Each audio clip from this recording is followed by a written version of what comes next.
So let's see.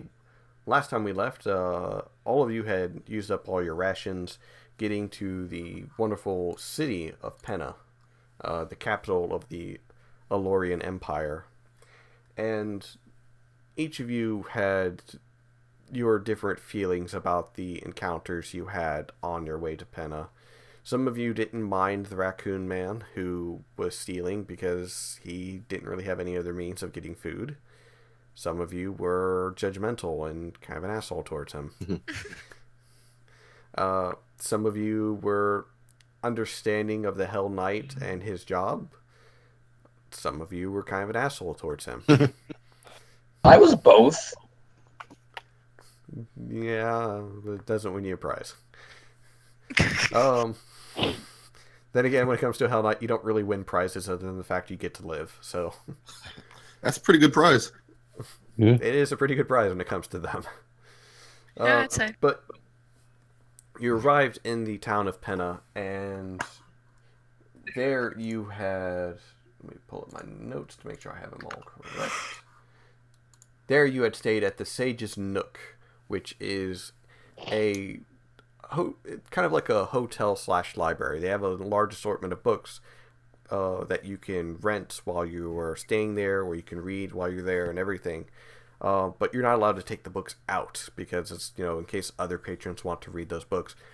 A couple of you had already stated which books you wanted to read, and you were able to find them and read them throughout your stay over the night.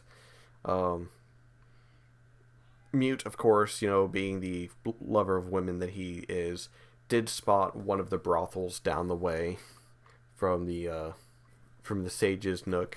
Yes, I did. Was it the Pixie's Kitten that you wanted to stay at? I don't remember, but I'll go with that one. So in the morning, Mute comes in. There's still like a little bit of lipstick on parts of his fur and his clothing. A big grin on his face as he sits down for breakfast with each of you at the Sage's Nook. Alvar still hasn't caught up with you, but at least you were able to have a good night's rest and some breakfast in an actual town instead of eating rations.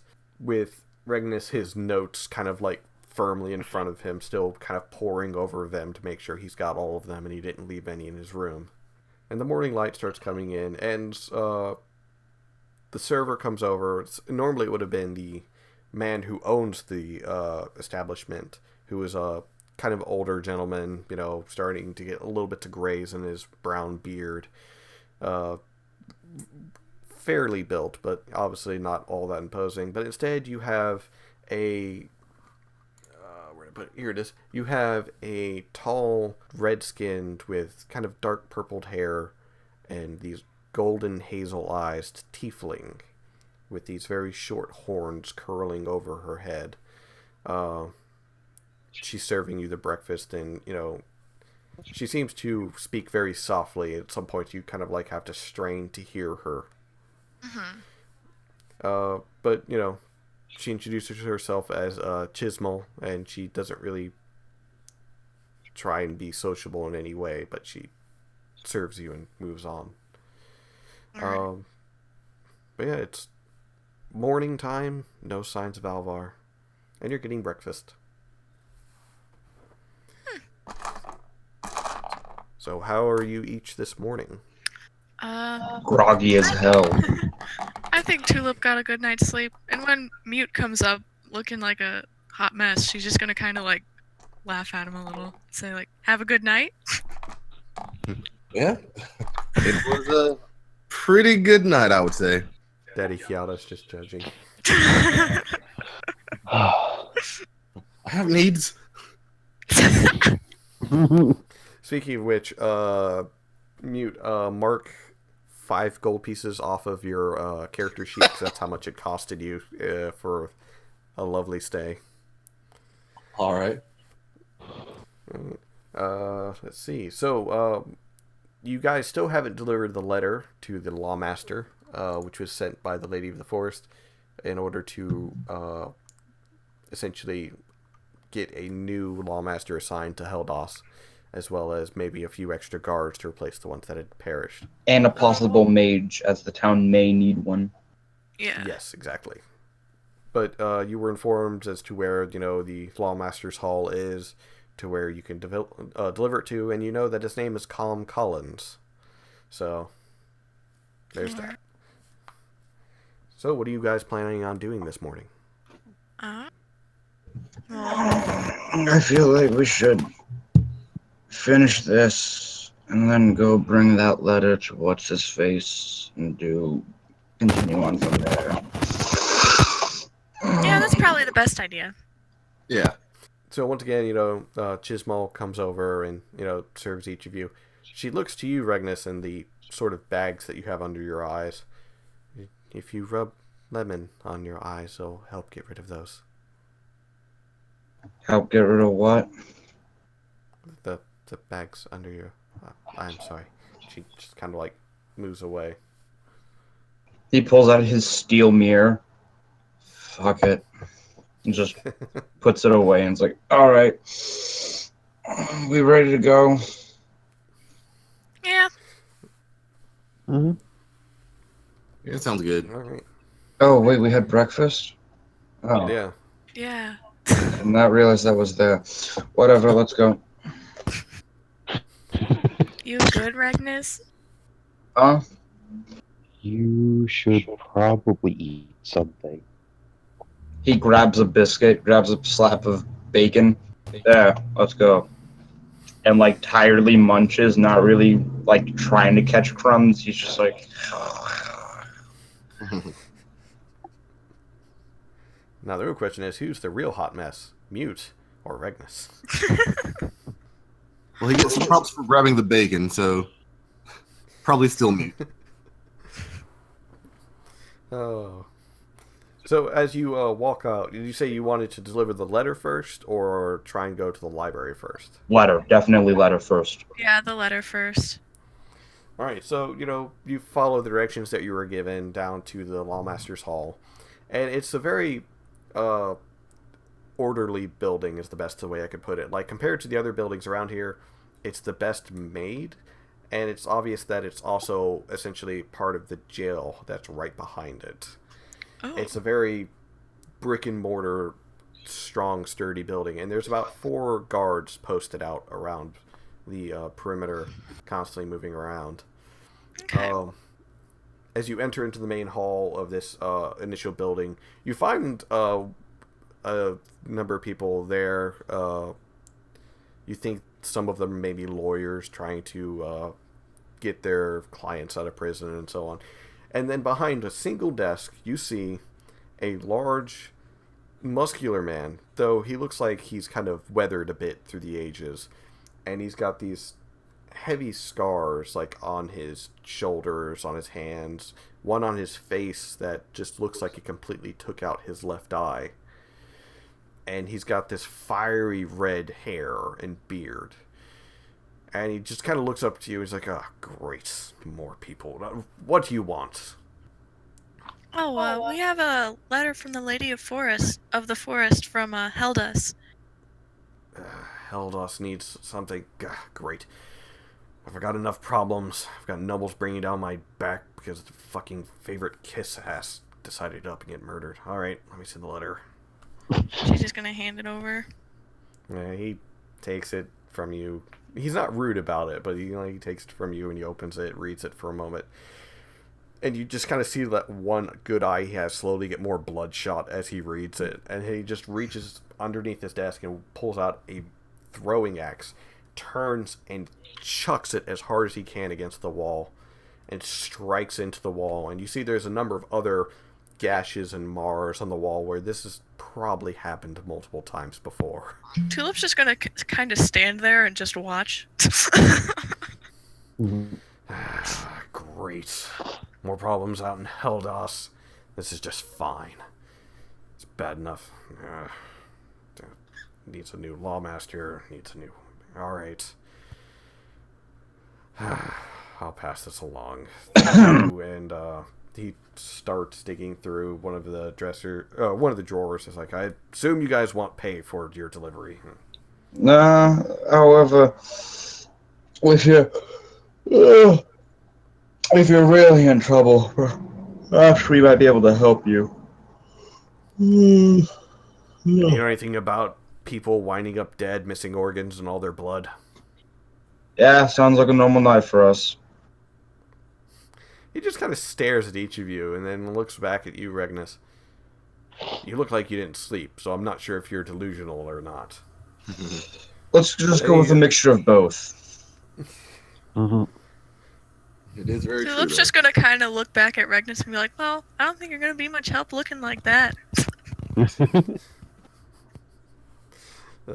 So, he reaches into the desk. He produces 50 gold pieces, 10 for each of you, and he gives it out to you.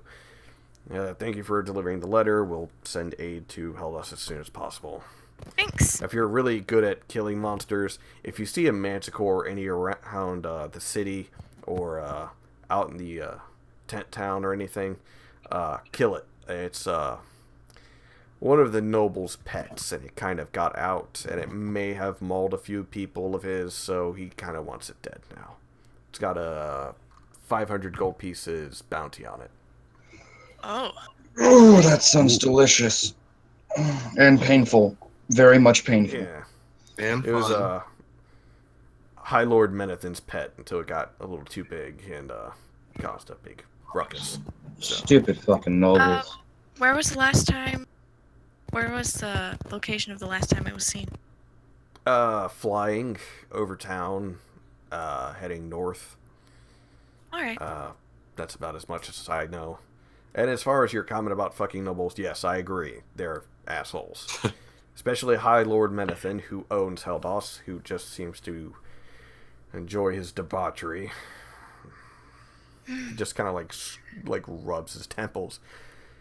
But I have enough problems. Thank you very much. Please don't be causing any more. Once again, if you see the Manticore, you'll know which one it is. It has a gemmed necklace collar thing. Just bring that as proof, and job's done. Alright. That Got sounds it. fun. Is there anything else I can help you with? That should be all. So she's just gonna turn around and walk away.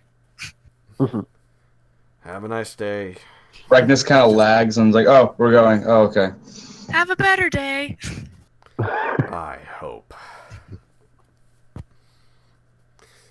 Alright, so as you're leaving, you see Com Collins, the lawmaster, his desk kind of gets swarmed by two other people who were like essentially jockeying for something. From what you hear, it's some sort of legalese that they're just yelling at the seasoned warrior who looks absolutely depressed being behind that desk. You know, I almost feel bad for him. That's got to be like, I mean, do you look at those scars? God damn. Yeah. So, Manticore. That sounds like a highlight for tonight. Yeah. Maybe Oh. you should take a nap first. No, I had a question for him. I'll bother him later when we get the Manticore. Anyone know where to find a Manticore? I think you guys are now trying to head to the High District for the library. Ragnus is gonna hold off on that because if you can get, he doesn't know exactly the permissions to get into that library, and he's gonna assume there are some pretty high permissions. So having a lawmaster note would probably help. And in order to get that, you're probably gonna need to kill a Manticore. I mean, if that's what you're thinking. Alright, so if you want to ask around for the Manticore, you're going to need to do some checks. Let's see, what would this be? What kind of check? Because it used to be in Pathfinder, it used to be local knowledge. But that's not a thing anymore. So I mean, normally when it's like, it depending on your thing, it's like investigation because you're asking people around to go find it. Perception yeah, is that's spot what it. I was looking. It's Or- like, what is that word I'm looking for in my brain? It's investigation. So yeah, please do investigation checks. Essentially, you're trying to gather information from the townsfolk about where this might be. Oh, Well, the four of you, Kiata, you're kind of distracted by the fact that you see, out of all these people, you haven't encountered another one of your kind in a very long time. You actually see one of the other turtles that was from your order, from the monastery that was built down south. He seems to be talking with a Kenku and a Dragonborn that are very well dressed in Eastern Isles clothing. The rest of you, you're able to find out that some of the people could have sworn that they saw the Manticore heading to the north gate, out towards the tent town, sometime early this morning. Okay. Well, all we have to do is follow the screamings and, blood and all that whatnot. Oh, that felt good. Oh. But yeah, like I said, Kiata, this is the first time you've seen another one of your kind, or a Kenku or a Dragonborn from the Eastern Isles in quite some time. So, okay, I was just gonna casually walk up and start just start a conversation. Ask how they are, things like that. Hello? Basic social interaction that I can't seem to do most of the time. Yeah, we can hear you, Tulip. I Alright. can't hear mute. Oh, Mute's not talking. yeah, I wasn't saying anything. Oh, because, I saw stuff coming up on his thing, so I thought he was talking. I don't know. It's just a microphone picking up slightly. All right, so as you go up to have a conversation with them, they stop for a moment, and the turtle looks to you and smiles. Oh, another. It's so wonderful to see another. And as you're talking, you realize that the Dragonborn and the Kenku do not speak the native tongue of this land, at least as well as you or the turtle does. The Kenku is only communicating through sign language, essentially the sign language version of your language. So he's trying his best not to pick up other people's words, and the Dragonborn is kind of translating for him somewhat, but he seems to be struggling with the common tongue as well. And the turtle is kind of their guide, helping them along. The Dragonborn looks to you, and of course you understand him when he speaks the language of the Eastern Isles, and he says, "Why are you so far from the monastery? I thought this one was the only one that could wander to Irtapena."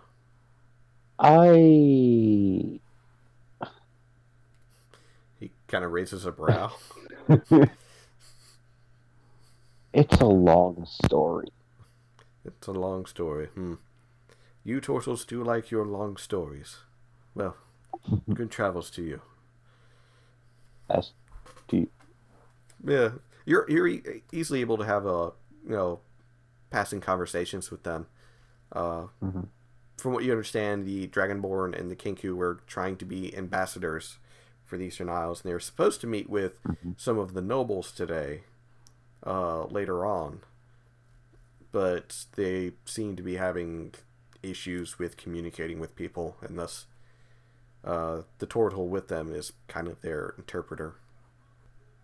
And then about that point is when Tulip and Regnus and Mute come over and start prodding you that they found out information about the Manticore flying north towards just over the tent town this morning. Yeah, so it's heading.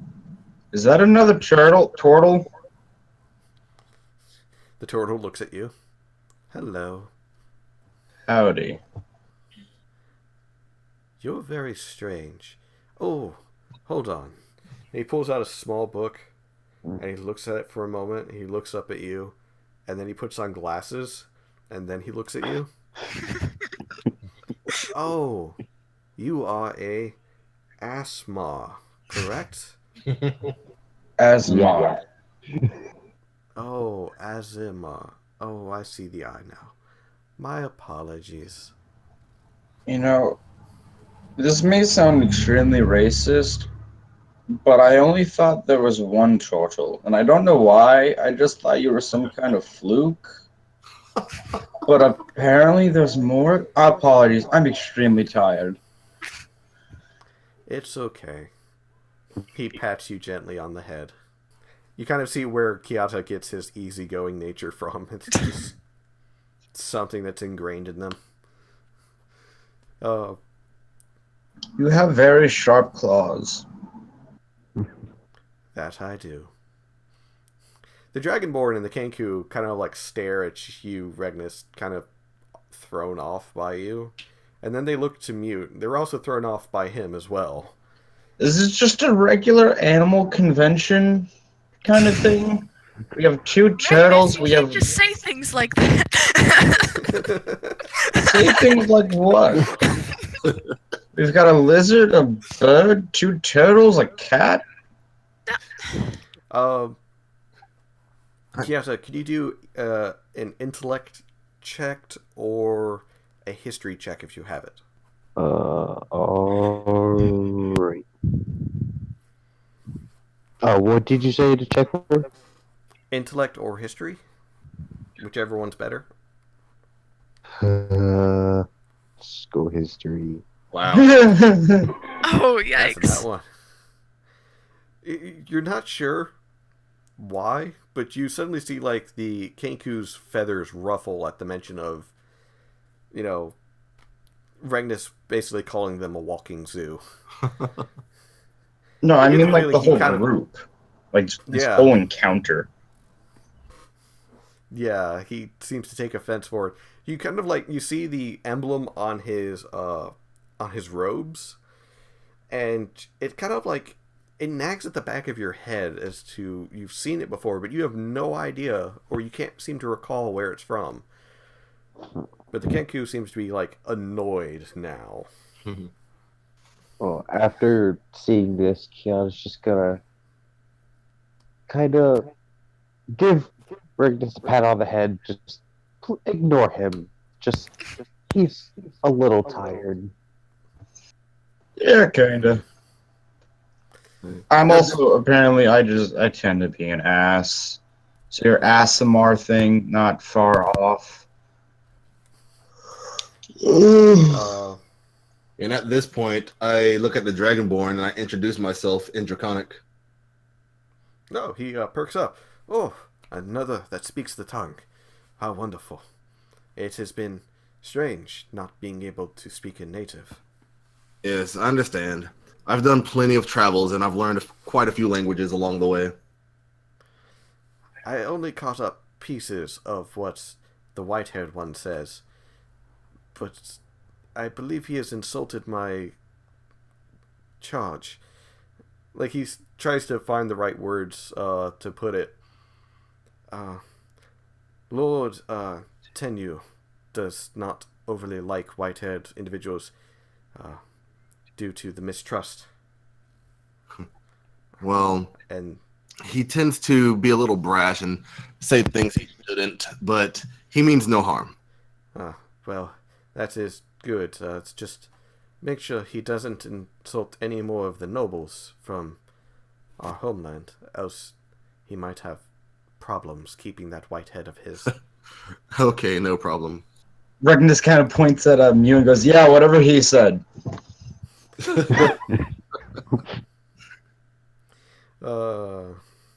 The turtle kind of shakes his head and looks at Mute, and then looks at his book, turns a few pages. You're not a house cat. No, I'm not. I'm a tabaxi. I come from a faraway land in search of strength, basically. Just a team to help me possibly find the man that attacked my family. Jesus, yeah, let's just share all our life stories for Christ's sake. He goes all the way to the back of his book until he gets to the T section, and there's a drawing of a Catman there under Tabaxi. Oh, that makes sense now. Yes. We're not seen around these parts. Well, perhaps best. It says Tabaxi distrustful, sneaky thieves.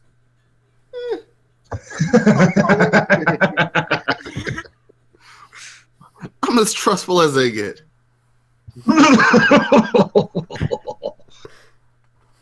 I'm still speaking in Draconic, I'm sure.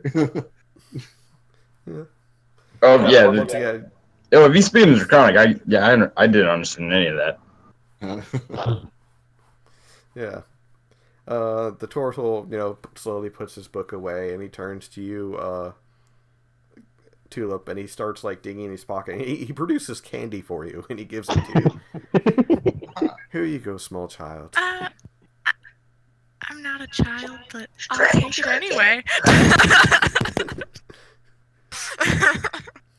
She's just like, I ain't turning down candy. She's like, open it. He thinks for a moment. Oh, halfling. Right. Yeah. He kind of like rubs the scaly part underneath his chin, and then he turns to you, Kiyata. I hope you learned much in your travels. I am learning much myself. I have. What's these ones' names? And he's continuing his conversation with Kiyata, trying to find out everyone's names. The white-haired one is Regnus. The insulting one. I'm so sorry about that. It is fine. And this, putting his hand on Tulip's head, is Tulip. And my name is Mute. Although I usually have a lot to say. And the donkey is Atlas. You point to the donkey and declare that. And like all three of them just kind of like tilt their head a little bit and like look to the donkey. And then slowly back to Regnus. Like, what? He carries our world on his shoulders. Yep. She just like gives Regnus a look like, please shut up. He doesn't notice it. Yeah, he places a gentle hand on his own chest and says, "My name is Keen. This is Ragnar, bodyguard to our Lord Tenyu." And he turns his hand to Kenku as he says Tenyu. Pleasure to meet you all. Yeah, I was going to give a bow. Yeah, they each return the bow and give a soft one as well.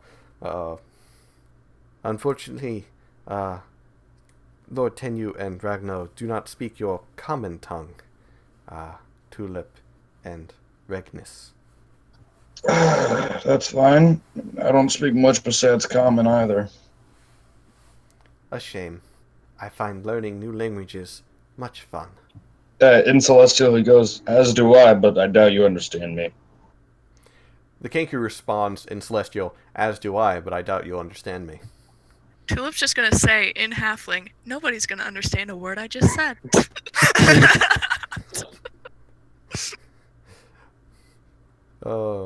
Actually, Kin turns to you and says, I understand. Oh, thank gosh. Finally! We came upon small halfling village 3 days ago. Really? Very nice people. Very small houses. Where was it? Oh, it was, we caught a boat from there. No, it was after the boat. Just south of here. He pulls out a map and he points it out for you and he marks it. I'll mark it here. Marks it right about here. Where? Just south of Penna. Oh, okay. We caught a boat over the lake, and after about a day's, maybe more of walking, we wound up there. Very good food. Very small houses. Yeah. You do know there's a text feature, right? Nope. That's Regnus. Half people. Wow. Going for the full. Oh, but yeah, he looks up to the sun as it's getting closer and closer to noon. We need to get going to meet with the nobles. All of you have wonderful travel. And they each bow to you again. I Kiara bow back. returns the bow. So does Tulip. Regnus very tiredly just like bends his head down and then bends his head back up. Let's see, hold on. Oh yeah. For a moment, you get the feeling. Actually, Regnus, do an insight check. Oh no. Oh, okay. Oh, nice. It was after a moment that you realized you didn't bow as deep as everyone else. So he continues like painfully, like, oh, all right, let's go. And you see a sharp glare from Lord Tenyu, and you get the distinct feeling you just insulted him again. He bends even further. And, the Kenku's feathers ruffle for a moment, but he smooths them down and turns and walks, and Ragno follows suit, and then Keen once again smiles and waves to Kiasa. It was nice seeing another. It was nice for me too. And he starts hobbling after them to kind of keep up. So yeah, Kiasa got to see more of his race, more of his people from back home. I found out there's more than one turtle. Proceeded to insult them. Apparently, Regnus is not great when he's tired. Regnus is just an insulting person to begin with. It's not like he's trying. He's literally too tired to comprehend what he's saying. You should have All right. taken a nap. There was too many notes to be taken.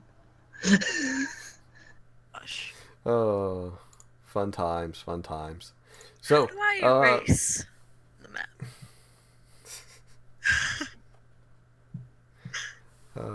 Wait, how do you what?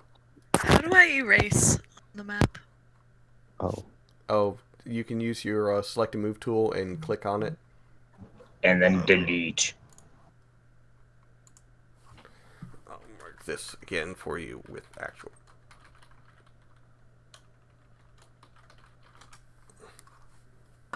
Basically create a box around it with the little arrow thing, and then it will highlight, and then you can delete it. Here, I'll get it. No, I gotta figure it out. It's not working. Okay, you can do it. Map layer. Yeah. Actually, I'm on the wrong layer. So, There we go. There we go. Thank you. should we go fix the noble's mistake? I guess. All right. So you travel out once again. Exiting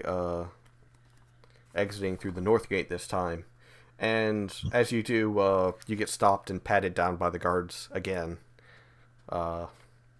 Before you're allowed to leave, and they, once again apologize that this is just kind of how things happen. They're looking for contraband, and due to the increase of murders, organs. So, All right, someone want to fill me in on this organ stealing thing? one of the guards kind of looks to you and then looks to the others and is like, "Well, it started about a week and a half ago. Oh, it's okay. People just, people die here all the time, muggings and so on. Naturally. Just out. Yeah, it's normally in Tent Town though, but it started happening here in the Low District and at one spot in the High District. So, but people would wind up dead and found by the morning guard, drained of blood, and missing a couple of organs. Interesting. Sometimes they came back. How many killings have there been like this? So far, 10. Wow. In a week and a half? Yep. It's been pretty consistent. Do you suspect more than one person? Well, we've been searching. We've been searching a lot. We've finally cleared out the high district. We know it's not up there, so it has to be somewhere here in the low district, or in Tent Town. Is all the victims the somewhat same connection? Some of them merchants, some of them beggars. One of them was one of the nobles. Upon the lack of a better term, favorite ass kisser. All a specific gender or a mix? A mix. Can't find a connection between any of them, other than they just happen to be out at night at that time. Uh-huh. And you find them in High District? Well, the ass kisser we found in High District. Oh, okay. Well, thank you for your troubles. You said it's been about a week and a half, correct? Correct. And there's been 10 murders? Yes. So about once a day.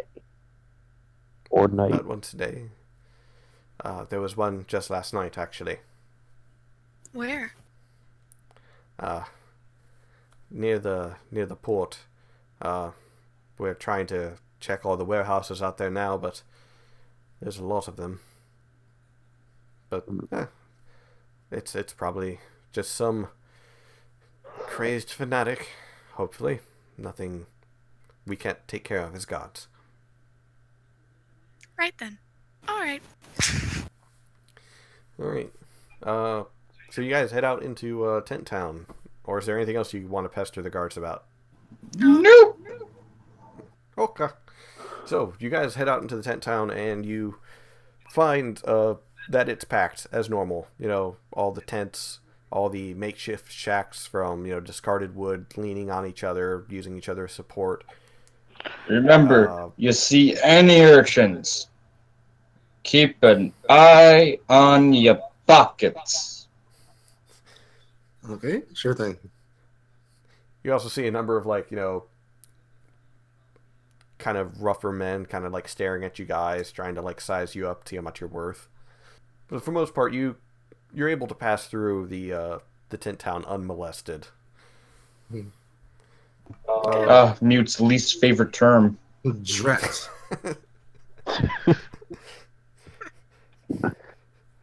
Actually, hold on. Yeah, Mute got the female guard to pat him down. Oh no, what are you doing? Oh no. You might want to check harder. I might be hiding something. I might have a little something hidden under my tail.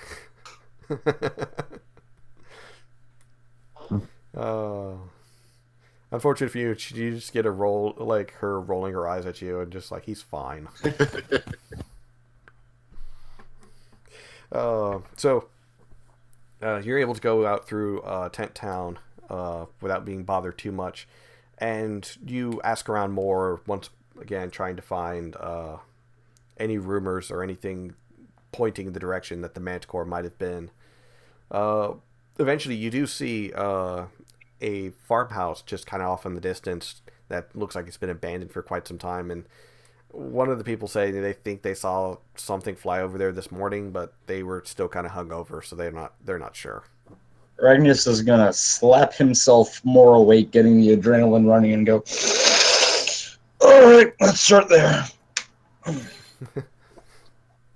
All right. Wait. Oh, never mind. Oh, never mind. Yeah, never. Why? What were you gonna do? Oh, I was just looking at this stuff for Song of Rest. Oh. No, I don't think that's gonna help an asshole. Nope. Especially a tired one.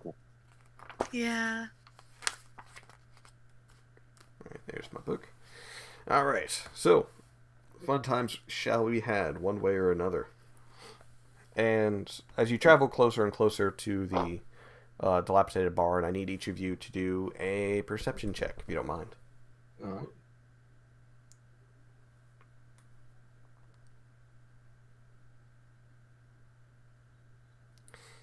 Oops.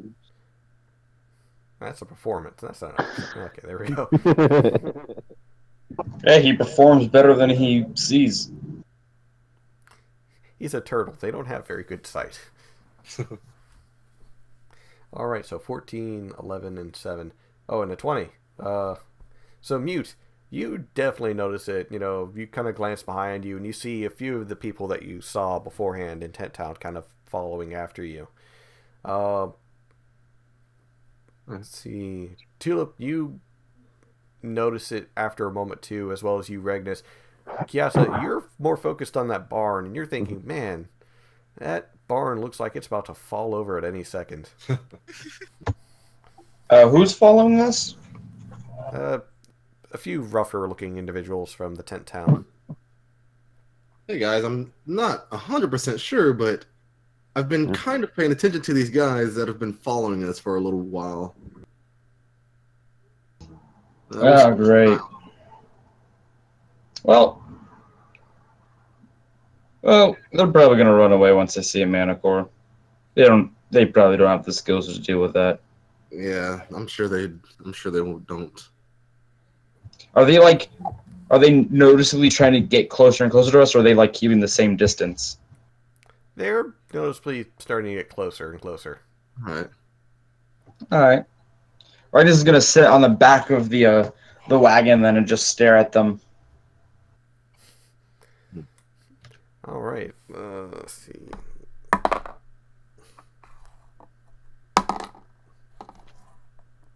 All right. So after you guys get like a good distance from Tent Town, where you're pretty sure no guard is going to wander out this far, and you're almost to the barn, and that's when two of the men pull out crossbows and both open fire. They miss Regnus and everyone who's on the back of the cart. The two bolts striking the cart instead, and then.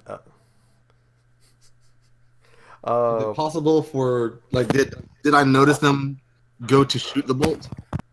Yes. Would it be possible for me to try to jump in front of it? Are you trying to deflect one of the crossbow bolts? Yes. Yeah, you can try. Yeah. Let's see. Where's the rules on deflecting? Deflect missile.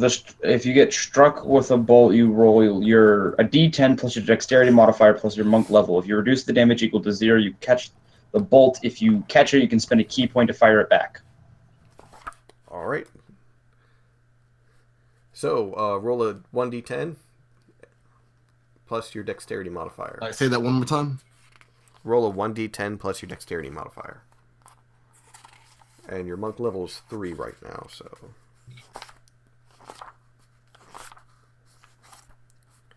Three.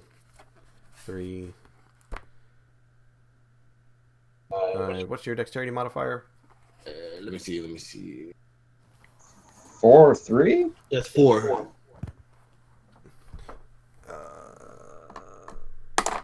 Yeah, you able to jump off the cart and snatch one of the arrows right out of the air before it even hits the cart. And like all of them stop for a moment, like, oh. And then like the others start fanning out, trying to get closer. I'm just gonna shoot one of them in the kneecap with an Eldritch Blast. All right, roll an attack. That'll hit. Nice. So where you might have been aiming to just wound him, you just instead took out his leg. Oh, Yeah, see, this is why you don't screw with the people that just came into town! I slowly walk up to them and ask them, why are you following us? They pull out weapons. You're gonna pay what you did for Bobby, and you're gonna pay good. What did the Bobby? What do you mean? And they point at the one holding on the ground, holding his missing leg. You guys attacked us first. You got attacked back. We can stop the attacks right now. And explain to us why you're following. What do you think? It's a robbery. Hand over your shit. So, Rob, you plan on robbing us? They are all holding up weapons. 2 crossbowmen and 4 with swords. Well, 3 with swords, 1 with an axe. Tulip's gonna try for an intimidate. All right. You know, that guy just literally caught that arrow out of the sky. And the other one blew your friend's leg off. You really think you want to try and rob us? I'll wave my little hand as it to signal, yeah, I shot it. All right. I'll say, considering the aid, I will say that does get advantage. I'll say with advantage because Bobby's missing a leg. He caught one of the crossbow bolts. So they're like start kind of like backing up a little bit. It's like, Bobby, can you get up? What do you think? I'm missing my leg. Would you like a matching set? Long story short, we're the wrong people you're going to want to rob. So either go rob someone else or you guys will just be a bunch of amputees. Oh, shit. Find love if you don't have legs. Let's see. Actually, I need each of you to roll initiative, but not for against them. Oh. Yay. Oh. Your excitement and then sadness. Right? Yeah. All right, so. I mean, at least you got a freaking good initiative. Go, flirty Mew. Woohoo! All right.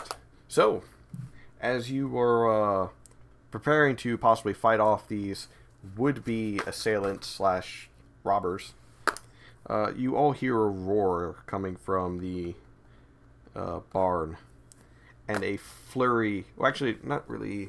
See, how does their? Oh, they only shoot 1 spike now. So, 1 second. Yeah. One of the other humans that was trying to intimidate you suddenly catches a large spike in the chest. Whoa. And that does 1d8 plus 3. That's an 8, so that's plus 3, and yeah, he's dead. I jumped back and it's like, whoa, that wasn't me. That wasn't us. Oh, welcome, Tulip's kids. just You're here gonna- for the real show. Yeah, she's just gonna turn towards the barn like, oh shit. Actually, someone reminded me of something, so. Oh no.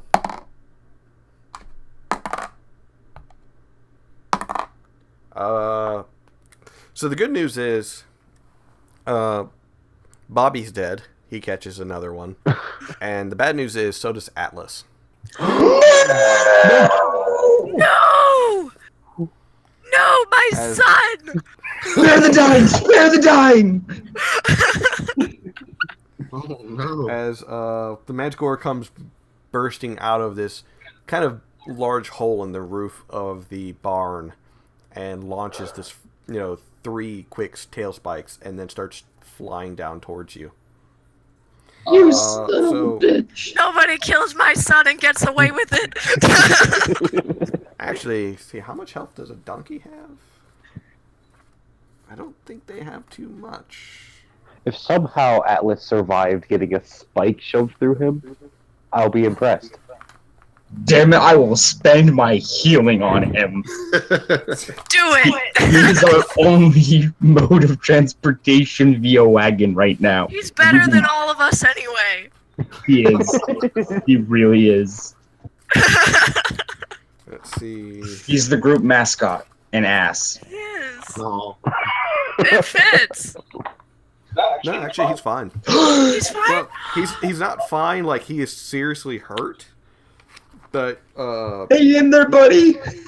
Can Tulip He's just got- run over and lead him out of harm's way? yeah, you can. Well, on your turn, you can. I'm gonna.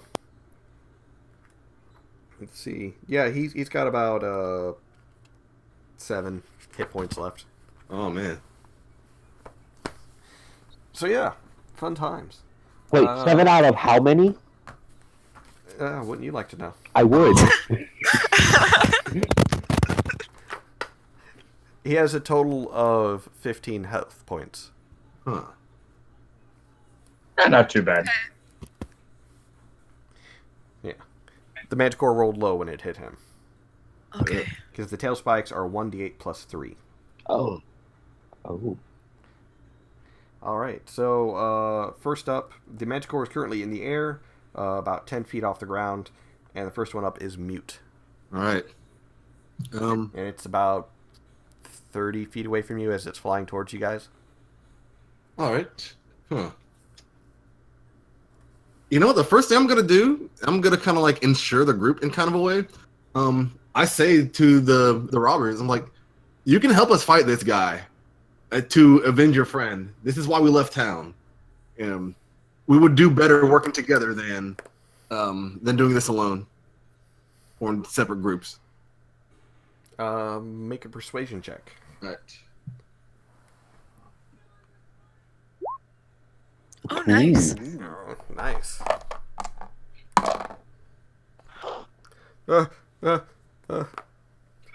Yeah, actually, there's a few of them, so let's see.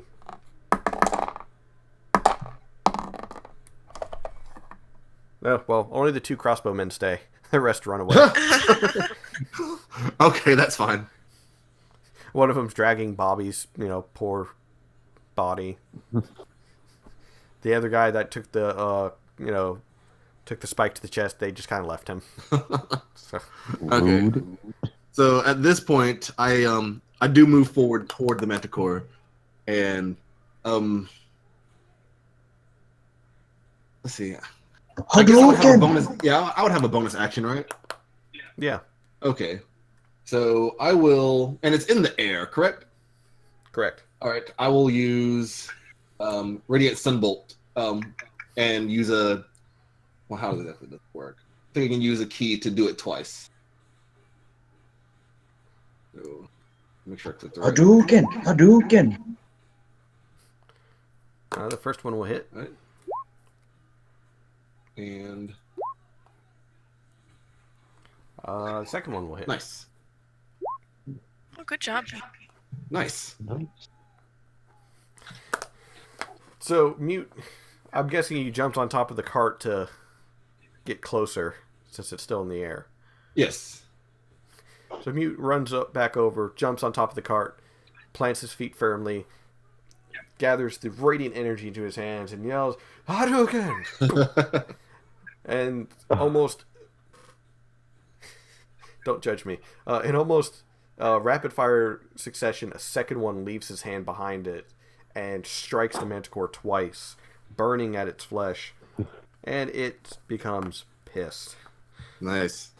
Alright, next one is the Manticore, who beat out Regnus by 2. So, poor Regnus. Let's see. Alright, there we go. It is going to... It still has plenty of tail spikes, so it's just going to shoot a few more.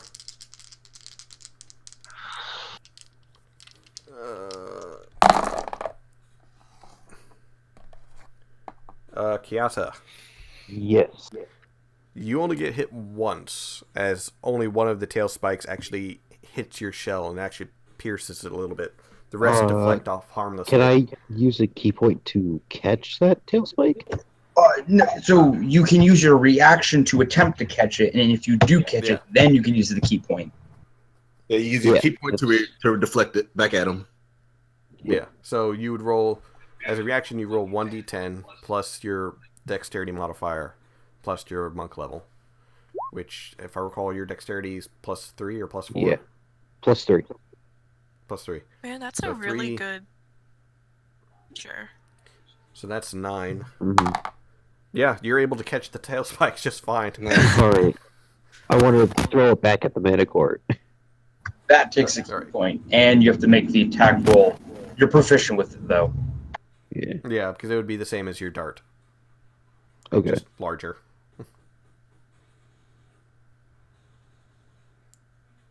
Alright, So- I'll just. Nice. That'll hit. Alright. So roll a 1d8 because that's the damage of a I tail spike. caught a javelin and then I threw it back. Pretty much. Oh. 6 points of damage. So, what almost injured you, instead you snatched it out of the air, spun around, and chucked it back as hard as you could, striking the Manticore. And it howls in pain as one of its own tail spikes nails it. No catchy comments? No? Looks like someone spiked your drink.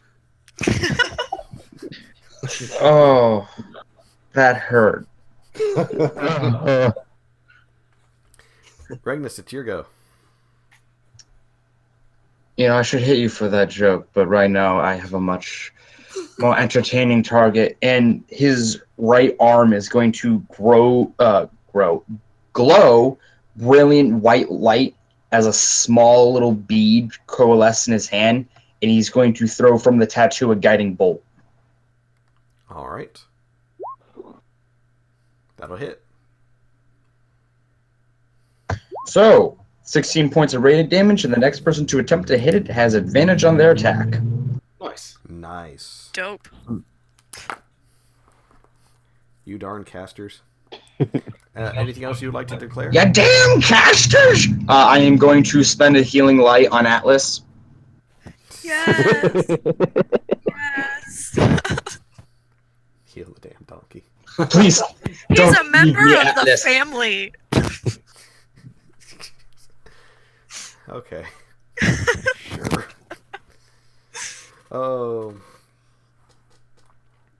So, as you heal the donkey and like kind of pull the tail spike out, it's just kind of like. It's alright. It's alright. You'll get better. You'll make it. Don't give up.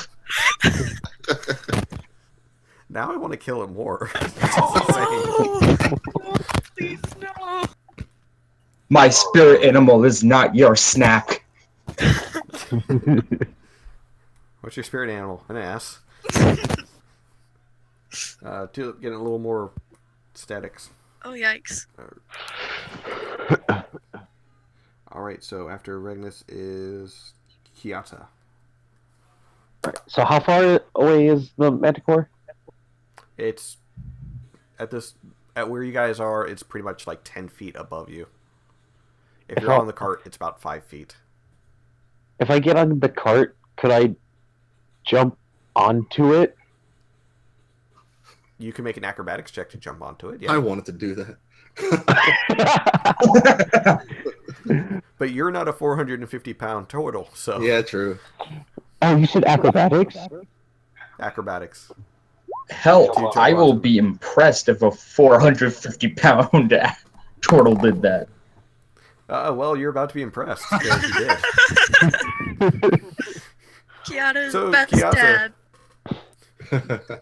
In a unprecedented amount of, flexibility and speed, jumps onto the cart, bounces off of it, and flips over mute onto the back of the Manticore, and just kind of like grabs it, and it freaks out, and then suddenly realizes it's carrying way more weight than it should be, and then starts dropping. Nice. Right. And So, Yes. go ahead. and during this, I'm just gonna do nothing. Apparently, You try and like wail on it for a while you're on The it, but you first just can't strike seem should have to- advantage if that counts for anything. oh, I don't think it does. No, the first strike wouldn't hit. Ah, darn it. It was a good attempt. It Yeah. was a good attempt, but it's kind of hard, like considering you're now falling, Mm-hmm. and since you're falling 10 feet, you and the Manticore both take 6 points of damage as you cause it to plummet to the earth. So 6 points of bludgeoning damage from fall. Ooh. All right.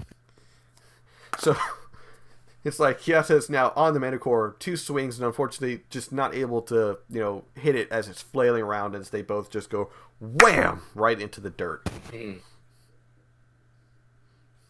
All right, Tulip, it is your go. All right. She's just gonna take her turn to unlatch Atlas and take him somewhere safe. Go, Tulip! Save the ass! Hey, that's my line.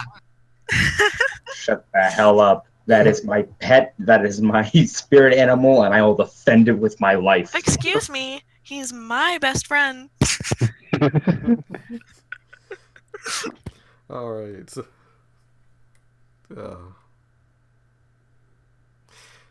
compose myself. Fine, you get on the weekends. We are not treating Atlas like divorced parents.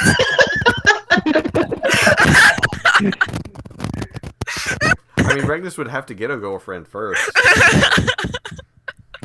Oh, that hurt. Ooh. Oh, wait. Doesn't this technically mean that the younger brother surpassed the older brother in this regard? Look, man, Regnus lost a lot of years of his life. I'm just teasing. All right. I mean, I won't lie, I though, would yeah, say probably. as a bonus and a movement action, you can get Atlas unhitched from the cart and off to the side where he's not going to be the main focus. So you still have an action. Oh, I do? Okay. I'm gonna... Is it in a position that I could use Thunderwave? I am right Kiata. next to it. Oh, yikes. You could viciously mock it. I How dare it could. hit your child. That's what's happening. Nobody hits Just my not son good. and gets away with it! That's a no on the... Wait, what's... Yeah, that's... I still rolled a 4, so yeah. So... Almost, like, confused. The Manticore is like, what is going on? Flying turtles and someone yelling at me about their son. So wait, the turtle has a halfling daughter, and the halfling has a donkey. Oh, this is weird. How does this phonetically work? He's my figurative son. Stop trying to think about the logic behind it. Sarcasm. It is sarcasm. But 4 points of psychic damage, that's... Ow. That hurts. Alright, Mute, it's your go. You will have advantage on the Manticore because it is currently stuck underneath Kiata. I feel bad for this Manticore. Wait, what happened to the archers? Did they get it? Oh, that's right. They need to go. Yes. They go after Tulip, so 2 crossbowmen. That's a 5 and that's a 6, so that's a no. Okay, well, I guess it is my turn. Worth a shot. Alright. They tried. Yeah, that's what matters. Alright, well, I just walk up to it and I do an unarmed strike. Nice. That'll hit. What do you do? Like that classic, like, mob-style walkover? Like, you casually walk over it, you nod, you grab its head, and then just smash into the ground. Yeah. Yes. It's still up. I forget, do we want this thing alive or are we eliminating it? We're killing it supposed and to bringing the eliminate necklace. it. Okay. Wait, does it have a necklace? Yeah, it has like a jeweled collar. Yeah. I'm asking if this one we've been killing does. Alright, I'll just do another unarmed strike. Wah. Nope. Alright. Well, that ends my turn. Alright. And to answer your question, Regnus, I guess you'll have to find out. So, it's now the Manticore's turn. It's going to try and do an athletics check to get Kiata off. So, Kiata, could you do an athletics check as well?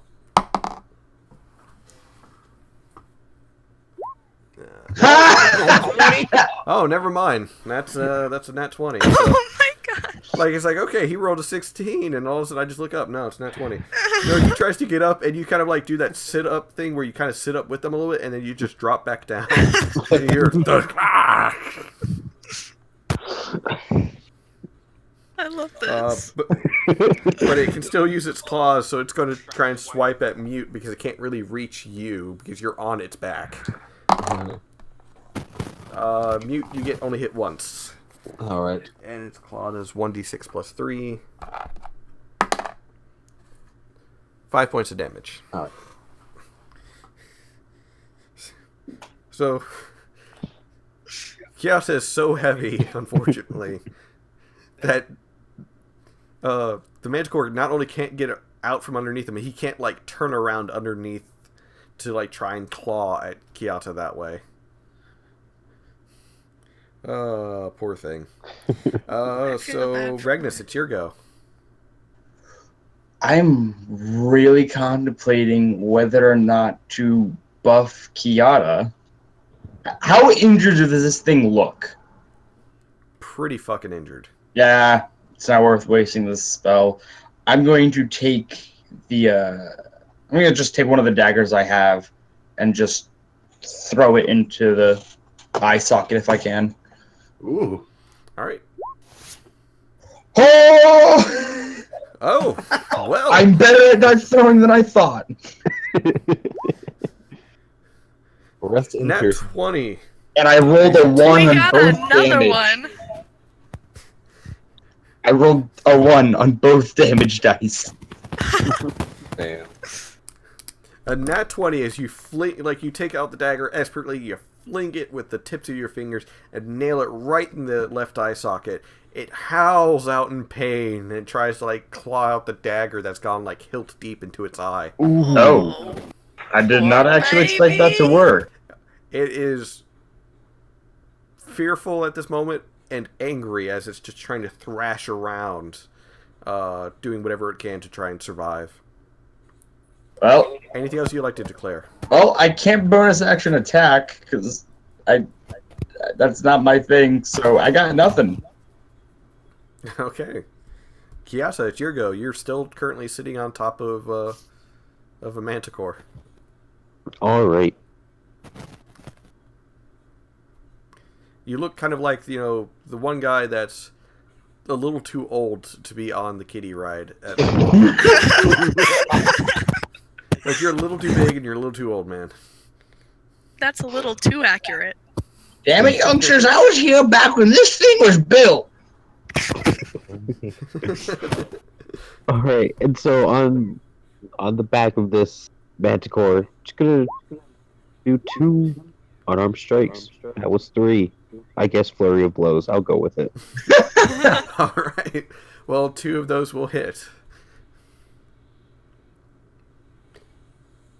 So, yeah, the 19 and the 17 will hit as you just start braining it from behind.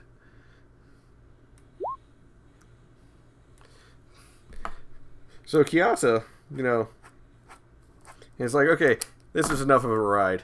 Just, breathes a little bit on his knuckles as he puts his staff aside and just goes, wham, wham, wham, onto the back of the Manticore's head until it stops moving. And he waits for a moment, whacks it again just to make sure. And he's like, okay, it's dead. And Kiata, like, slowly gets up off the Manticore, pokes it for a second. Yeah, it's dead. Okay. I'll reclaim my dagger and put it with the rest of its set. Make a strength check trying to reclaim the dagger. Oh, damn it, I better not lose this. It's a 3-piece set. God damn it. It's stuck in there good. Like, you're pretty sure it's, like, pierced bone and it's stuck, because it's not moving at all. I really want Tulip to try just for the hell of it because she has Please. a terrible modifier. Please, no, please do. Tulip goes over, tries as well. Oh, man, that's stuck in there good. All right. I see. Oh, wait, go ahead. All right. Let me see. All right. Well, it's in there. Mute's like touches it for a moment with his hand. Doesn't really even give it a good pull, and he's like, no, that's. Oh, he did a save though. Oh, you did do a save. You didn't do a check. Oh, sorry. Let's see. You literally click the word strength in your stats. Yeah. Stop using literally all the time. Oh, okay, there It's you go. alright. That's Nope. stealth. Click your stat. Like, click the stat strength. This- He's trying to sneak by my dagger right now. Sneak your If I dagger stealth out of inside the of the Manticore. Yeah. I guess my If I vision's off. stealth inside of the Manticore's head, I can pop it out that The way. only strength I see is the one in saving throws. Okay, do you on see the your Strength stats? stat. Oh, man, Like, okay, where- yeah, I wasn't looking. Okay, here we go. It's okay. There we go. There we go. So yeah, Mute's like, touches for a moment. What are you guys talking about? And just pulls it out as if it was nothing. Like, what? Come on. After stumbling around for a second. Let me just let me get the right grip on this. It's up to it. Thank you. Just- It was a gift from my sister. oh. So to answer your question as to whether this one is wearing a collar, because none of you decided to do a perception check beforehand. Yes, it is. It is wearing a collar that is essentially with large gems all around it. Any of you can do intelligence check, investigation check, and perception checks. And essentially you're trying to gauge how much this collar is worth. Investigation is my specialty. Alex, I'm What was proficient with the it. other option? Intel, investigation, perception. Yeah. I guess we'll just do it. Oh, okay. Oh, That's insight. Oh. For a moment I was like, ooh, nat 20. Oh no, that's an insight. That's not investigation. Oh, I thought you said insight. No. It's like oh, hold on. dog. Yes. Dog. I don't know if she's barking yet. And for some reason, Kiata just starts barking like a dog. Maybe he just doesn't like cats. As a tabaxi, this frightens me. You immediately scatter up a tree. Okay, You like poof out and everything. come on, boy, come on. Here, mew, mew, mew, mew, mew. Here, mew, mew, mew, mew, mew. I will say, combined with everyone's perception and stuff, you were pretty solid that this collar itself is worth about 30 platinum pieces. No. Huh. How are we gonna get this through Tent Town without anybody noticing?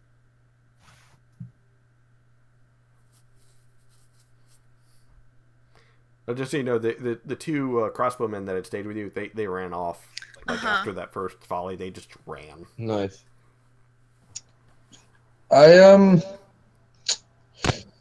Whew. Do we have spare clothing? Is Atlas okay? Kiata, we lost you at roll 20. Oh, sorry. I'm coming back. Come back to me, man. Come back to me. Spare the dying. Atlas is okay. You know, he's still kind of injured, but you know, for the most part, he's fine. Not most fart. He probably farted in fear. It's fine. Probably did. You know, it's not every day you encounter a predator and survive. Yeah. It's okay.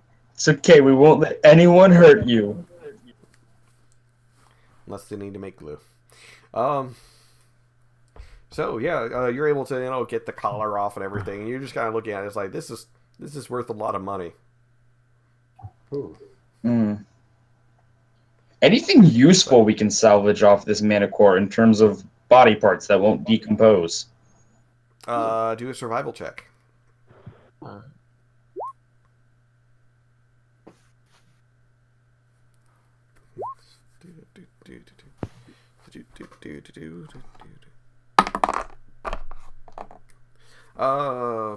Mute and Regnus, you're able to get 6 Manticore teeth, 10 spines from its tail, and 3 claws. We both got 3 claws? No, that's all together. Oh, okay. Tulip, you really wanted the webbing from one of the wings, and you tried getting it, but it just kept, like, breaking in a way that you couldn't get it. Okay. You're able to get, like, a little bit of it, like, maybe enough to make gloves, but that's about it. Everything else, unfortunately, you're pretty sure would start smelling pretty awful. Yeah. I might be able to use these spikes. Like, how big are they? When they're on the tail, they look like, the size of daggers. But when you pull them out, they're pretty much like javelins. Small javelins. Well, I'm gonna have to start taking notes. Yeah. So you just kind of start loading it up onto the cart. Yeah, but like, we should probably try to hide this. I mean, I can burn it. There's still that one guy who's on the ground dead that they left. No, I mean, the The collar. Manticore. We have to Oh, the find a way collar. to get this through Tent Town without people noticing. This is worth a lot of money that they would probably want. How heavy is it? About 10 pounds. Okay, that goes my idea. When it comes to the loot that we got, to Regnus, can I get 2 of the claws? Because there were only 3 of them, and I'll give you an extra of anything else. Hey, you can take all the claws. Okay. Okay, cool. Gonna make a claw gauntlet? My thought process is I can get the claws onto my hands in some sort of way, so they can add a little extra damage. So how are you going to get the collar through Tent Town? Probably just wrap it in whatever spare clothing and cloth we have. I mean, I think Tulip has a cloak she could take off. Just cover it. Okay. I mean, So, if you know, need be, wrap we it can up. hide it in Kiot's shell. Will it fit? It would fit. Yeah. Oh, let's do that. Nice. Tulip's just gonna be Like, like, it's a little it's a little uncomfortable at first, but you kind of like adjust it around inside your shell to where you can get your head through and it not be too bothersome. And you like you Alright. kind of like sit there for a moment. It's like, okay, I can deal with this. And then you feel like a small amount of wetness from the blood that was on the collar. It's like, oh yeah, we didn't wash this. it's only for a little while. But yeah. So as you're going through Tent Town, make a deception checks if you don't mind. Deception? Oh, god dang it. Well, To kind of like show off that, hey, we're not. Oh hiding my something. god. Come on. Come on, Kiata. Deception, Kiata. Please. Please. Please. I'm trying. It's beneath athletics. I know. I have to use my phone because I wasn't able to. Oh, So I have to. Oh, okay. Yeah. you may not actually be able to access it. Roll20 doesn't tend to like phones. Here, I can get it for him. So 1 moment. Oh, wait. Okay. Oh, yes. Never mind. So, Kiata is able to move through as if, like, nothing's wrong. It's like, it's just a normal another day. The rest of you are nervous and kind of, like, shifty-eyeing everywhere, and everyone's taking notice of this. Oh, God. Manticore fight. yeah. Yeah. And, like, everyone's, like, a lot of people are like slowly zooming in their eyes on you, which is making you even more nervous. But Kiata's like, okay, this is fine. Everything's fine. And then you guys are swarmed by beggars. Back! I know your filthy little tricks. Oh, you have to have some money. You look at you. Come on, just spare a few copper for something. Tulip's gonna hand out 5 copper. Ragnus is going to go onto the cart, reach into his copper bag, take out 20 copper, and go, all right, you see this 20 copper? Back up, and I'll give it to you. They back up a little bit. I cast Mage Hand, I put it in the Mage Hand, and I have it float over to them and drop it into their hands. All right.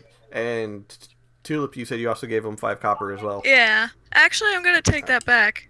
And I'm just gonna give them 5 gold pieces instead. Okay. Oh. I have some, so might as well. Okay, so while Regnus's was an act of kindness and seen as such, Tulip, yours was definitely seen as an act of kindness and unfortunately starts a fist fight. Yeah. As the beggars and other people start fighting over the fact that you're handing out gold. We should probably move faster. Let's go. Mm-hmm. So you guys are quickly getting away as this fist fight starts devolving in the center of Ragnus is going to whisper to Tulip, not what you did isn't nice. Just be aware of your surroundings sometimes. It was, in all honesty, much kinder gesture than I ever did. Just, you may have gotten a few of them injured. Yeah. I didn't think it would go that way. Don't worry. At least Atlas is alright. Yeah. So yeah, you're able to get back into town. They pat you down as always. You know when you go through. Sleight of hand to hide that collar. No, they can't really search in there because they don't know that's where you can hide stuff. They just kind of like it's like all right, arms out. Yada has become the ultimate smuggler. Yes. They really are.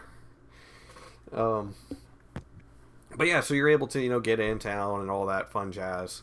They kind of like point at the Manticore parts in the back of the cart, and they're like, "Hey, well, what's with this?"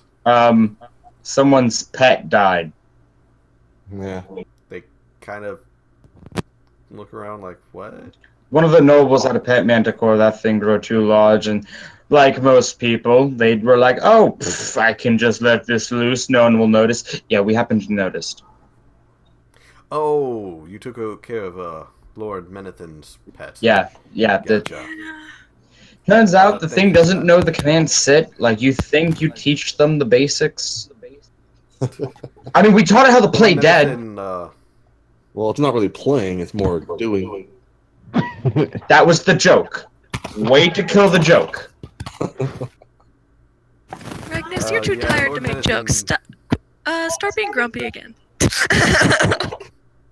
I am offended. I am actually quite awake now because of all of that adrenaline. You're gonna And he trash still has you. just like these bags, but he has like open and like wide eyes, so like the bags are even more defined. Lord Menathan used to feed the thing the slaves. Oh. They were no longer amusing to him. Well then. Lovely. Yeah, I mean, kept the market, from overcrowding, I guess. Anyways, just turn it in with the Lombaster. Thank you. Alright.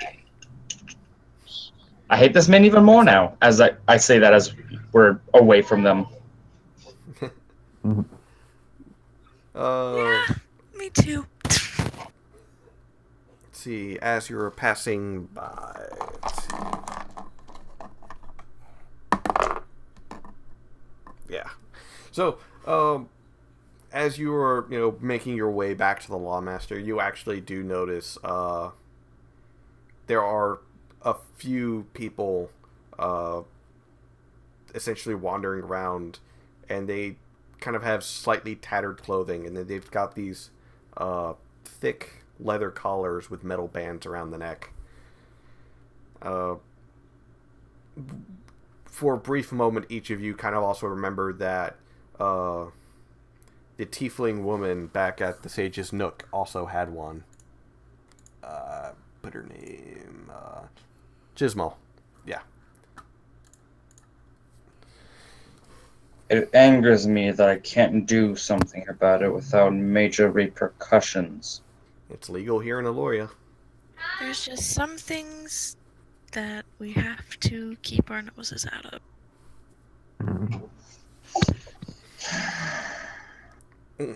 So, you get back to the Lawmaster, and I take it you produce to him the collar. Do you take any of the gems out? That's the next question. No. No, because it'd probably be noticeable. Alright. Good plan. So you turn it over and you kind of like place it on his desk, and he's like, "Oh, thank heavens, that's one headache off my shoulders." Alright. He starts digging in his desk, and he produces essentially a receipt that he has each of you sign off on as a form of saying, yes, you completed this task. And you get the feeling like it's some sort of, not really a contract, but more of, like I said, a receipt for them to get more funding in case, another problem like this. They're kind of like what Hamlin had us sign. Yes. So, does Tulip sign with a smiley face? Yes. No, she Yes. signs with a tulip.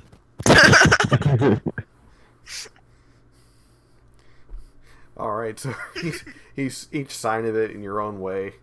And he thanks you, and he just sets out a sack of 500 gold pieces in front of you, and just like, thump. There. Anything else? Perhaps you'd like to solve some other problems of mine. We'd be glad to. Another question: does your library require any special permission to get into? Which library? Big spirally tower one in the center of your city. Oh, you mean the High Library? Yeah, that place. Ah. Well, yes. You need a gate pass in order to get into the High District. Ragnus kind of puts his arm on the desk. Can we get one? Well, not to sound... He's just sighing. Just be blunt. Look, I'm just going to be frank with you guys. You all smell awful. I know you stayed here in town, but it's obvious none of you took a bath. You're not going to be allowed into the front gates, even if I gave you a gate pass. We can easily bathe. That's wonderful. Please do. You've actually tracked a little bit of blood in here. Oh, Right. sorry. So I'll let anyone bathe. But you can provide a gate pass. Yes. I can provide a gate pass. Excellent. It's still going to cost you a small amount of money at the front gate, though, but with the gate pass, it will be much cheaper. Perfect. As far as getting into the High Library, the library portion, you'll be able to get into the Commons part, but some parts of it will be locked off to staff members only, or requiring essentially a staff member to sign off, allowing you entrance. Got it. Do they allow notes to be taken? As far as I'm aware, but, Excellent. And do I really look like the magic casting type? He just kind of holds up his muscular arms. And you said you had other jobs, yes? Oh, yeah. He points over to a bounty board on the side of the wall. Have your pick. Ooh. Thank you, good sir.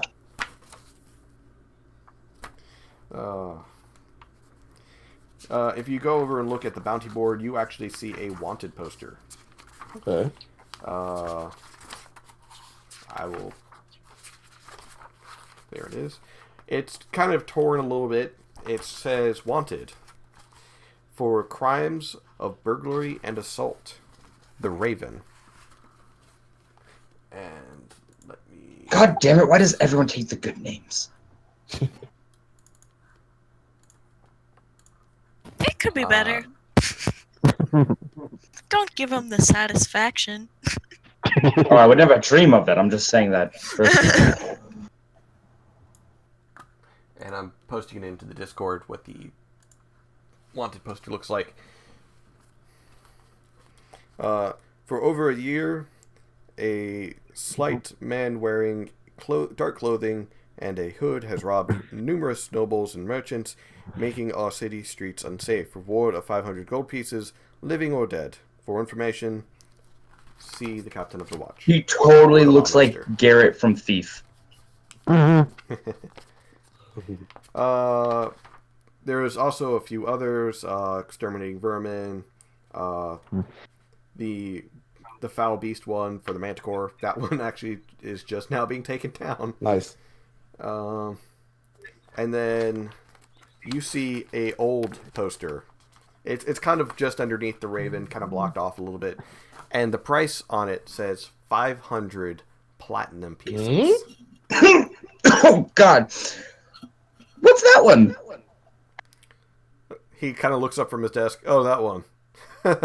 You guys won't be able to do that one. Try me. If you did, if you were able to do that one, I would eat one of my own axes. Well, I hope it's delicious because we're for it. All right, you peel back and you just see this one mask shape. It's kind of like a full porcelain face mask with these red linings on it. And it says, Auric the Thief, 500 platinum pieces, wanted dead or alive. And you see the date on there. It's been up there for at least 15 years.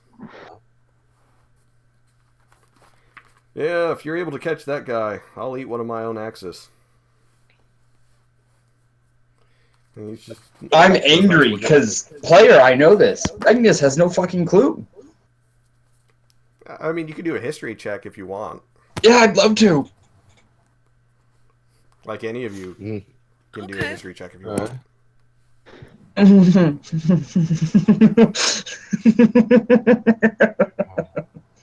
Nice. Oh, Kiasa, it's a nice picture. You think you've heard the name Auric, but yeah, these mainlanders are weird. Yeah. Regnus, you've heard stories mostly of someone stealing like the crown off of a king's head. Some thieves thieving of famous paintings and so on. Mute and Tulip, you have heard stories of Auric. He is a thief that has actually been around for well over 200, maybe 300 years, and has stolen so much stuff. They pretty much put bounty posters up for him because if someone actually did catch him, they would pay it. But the amount of wealth he has stolen has almost crippled entire kingdoms. You also know that he is famed for his thieving in Darmus, where he stole holy relics that belonged to the gods themselves. he's had years But- to really be an expert in his craft. That's for sure. Yeah, Lawmaster Collins, though, he's like, yeah, good luck if you're going after that one. Well, where was the last place that you guys have heard, or do you guys have any leads that you would think would lead to? No, the guy moves like a shadow. Okay. The last time I've heard of someone seeing him in Penna was about 2 years ago when he decided to do, he kind of shakes his head, oddly enough, a panty raiding of the Moon Elves. What?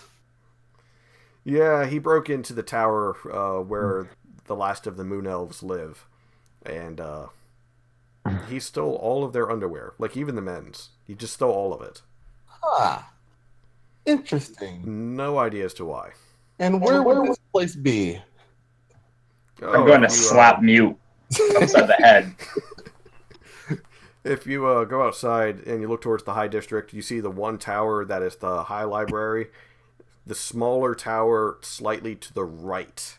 That is where the Moon Elves are. That's also where the nobles tend to meet. Interesting. If you're planning on meeting a Moon Elf, good luck. There's only a handful of them, and they're heavily guarded. I got it. Thank you, sir. Well, I believe we should come back here after we all take a bath. Yes, definitely. I'll have the gate pass ready for you. Thank you. All right. What's the So I take nicest, closest bathhouse? Well, there's one at the brothel. No. Oh yes. Let's see. It still smells horrible there. So there is a very nice bathhouse, a little bit closer to the gates to the High District. It is called Rammy's Ram. You don't know why. There's a picture of a ram out front. There's a ram actually out front, just kind of sitting there, munching on grass. Me. But it's a bathhouse. It's a very nice bathhouse. Costs about 5 silver pieces for each of you in order to bathe. Gladly. Okay. Sure thing. Is there just a river nearby? Of I mean, natural there's water? one that passes through. Oh. There's one that passes through Low District, and it kind of goes through a grate that passes into Tent Town before. Oh, it comes from the lake through Low District and into Tent Town. Is it clean water, or is it, or like enough for a kiosk without having to pay money? I mean, in closer to the lake entrance, yeah, it's clean.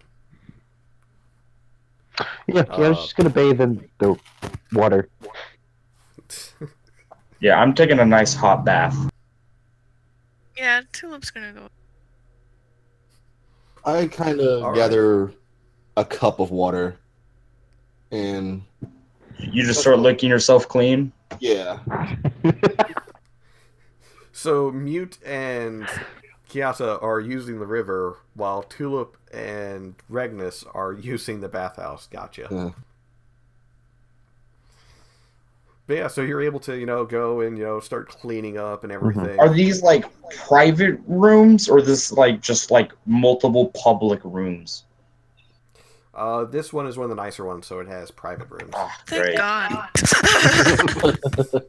Regnus will gladly get a private room and then just soak his aching, tired self. All right. Let's see. It doesn't take you long, for each of you to get clean. You meet back up, pick up your gate pass. Lawmaster Collins just seems slightly older than the last time you saw him. You think maybe the stress of talking with the lawyers has caused him to grow a few more gray hairs. Oh, that was quick. It'll be, as I pick it up, trust me, we will probably most definitely be helping you out. He looks up to you. There's no helping. You can alleviate some of the problems. Like if you can find the murderer guy, that would be great. The rest of these problems, I've got bureaucrats chewing on my ass because their cousin's in jail for murdering a hooker or something. My apologies for your, I'll say it, for your demotion to this desk job. I would much rather be out on the field somewhere. I can see that. So, as you're going to the High District, entering into the gate and all that, you present your pass, and they, of course, still charge you as said, as the Lawmaster warned you. You see that there's a small sign that says, without gate pass, 50 gold pieces each. With gate pass, 1 gold piece each. Oh, phew. Oh. So each of you just, drop a gold piece into the, the little collection bucket that kind of swirls down into a safe. And, you're allowed to go through without much of a problem. Alms for the poor. Ignis is going to get one of those. Don't worry. Just big funnel. Yeah. Make a game of it. Yeah. As you're walking into the High District and such, you are immediately greeted, because you are coming from market side, You are greeted by, on the left side, there is a slave auction currently going on, where you see primarily halflings and gnomes, but there are a fair number of elves and humans and tieflings mixed in with the stock that is being sold. Tulip is just gonna stare. Regnus is going to pause for a little bit and listen in. What seems to be the average pricing? Because this is going to piss him off. Depends on the race. Gnomes and halflings go for far cheaper. For the most part, they go for about 50 to 60 gold pieces. The tieflings go for about 70 to 80, and then the humans are about 60 to 70, and the elves or half-elves tend to be 70, 80 as well. God damn these people. Uh, Alara bless these slaves, for they do not. And, like, sitting on the edge of the auction, just kind of smiling at you guys, is this pretty well-dressed. Like, he's got black slacks and this very, very nice button shirt that's kind of just open in the front, showing his bare chest that's kind of toned and chiseled. And he's smiling at each of you. He's like, "Oh, do you like my auction?" What race is he? He appears human. Is it possible to do a passive vicious mockery? It is, yes. I'm doing it. She's giving him the middle finger. He winces for a moment, like, "Oh, see someone's not overly happy. If you must condemn anyone, do condemn the poor souls that are being sold. They are there of their free will. Just as you can be there of your free will if you have any debts that need clearing." Yeah, free will my ass. That's all. Yeah, certainly. I'm gonna just They walk all away. chose to be there. Yeah. Yeah, we're just gonna go.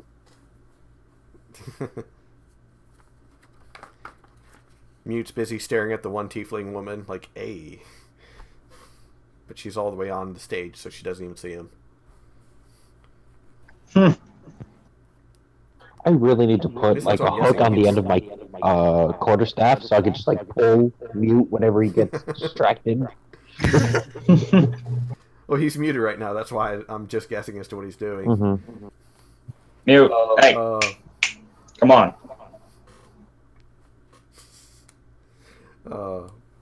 But you're able to move onwards. The man doesn't seem too overly bothered.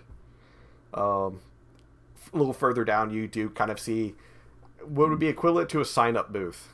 It's essentially, you sell yourself into slavery, they wipe out one of your debts. Oh. And you see a few poor people there signing themselves up. Regnus just sighs and walks by it. And as he gets closer and closer to the library, he kind of realizes everyone followed him and is like, "This is honestly just for... What are you all doing here, actually?"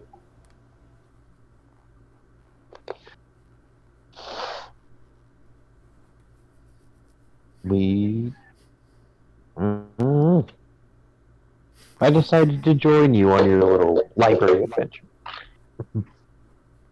I just realized that I was muted. I had a Tulip's just I had gonna a slight say, plan. I was here for the ride. She's just gonna start walking around the High District and see what there is. All right. What about you, Mute? Okay, I had a plan. I was going to go up to the guy and well, I whisper to the group first and I'll say, "I'm gonna do some investigation right quick. I'll be right back." All right. All right. Don't be obvious. I won't. Don't worry. Don't get distracted. He's I like, won't. cat. I He's honestly not- have a plan. Okay. He's a walking cat, man. How can he not be obvious? Yeah, that is a little bit of a downfall. So I have to be obviously non-obvious. But I'll be right back. Okay. Okay. So I go up to the well-dressed man, and I go to speak to him, and I say, "Wow, these are some pretty mighty fine looking slaves you have here." We try and keep the betters in the stock up here. There is another slave market down in the Low District. Do you mind if I take a closer look at them and see how fit they are for what services I may need?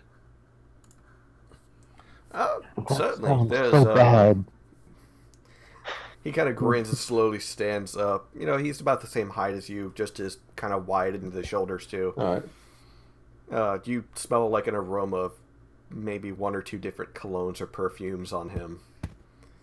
You know, nothing too strong, but definitely kind of attention grabbing. I don't know. It depends on what you're looking for. Are you looking for labor? Are you looking for companionship? What? As tempted as companionship may be, I may want one for, just favors, maybe like housekeeping. You know, you never know, carrying bags and whatnot. You can definitely get the companion one. So he kind of like slinks an arm around you as he kind of like guides you through. You can definitely get one of the companion ones. They most of the times have a good strong back amongst them, and some of them come from maid backgrounds and so on. So, what race are you thinking? I was actually thinking Elvish. Wanted to take a look at one of them right quick. Ah, certainly. We've got them separated over here. And he leads you to an actual section that's just marked elves and half-elves. Okay. There's about, let's see, there's about 10 elves there. Or 10 of them there, yeah.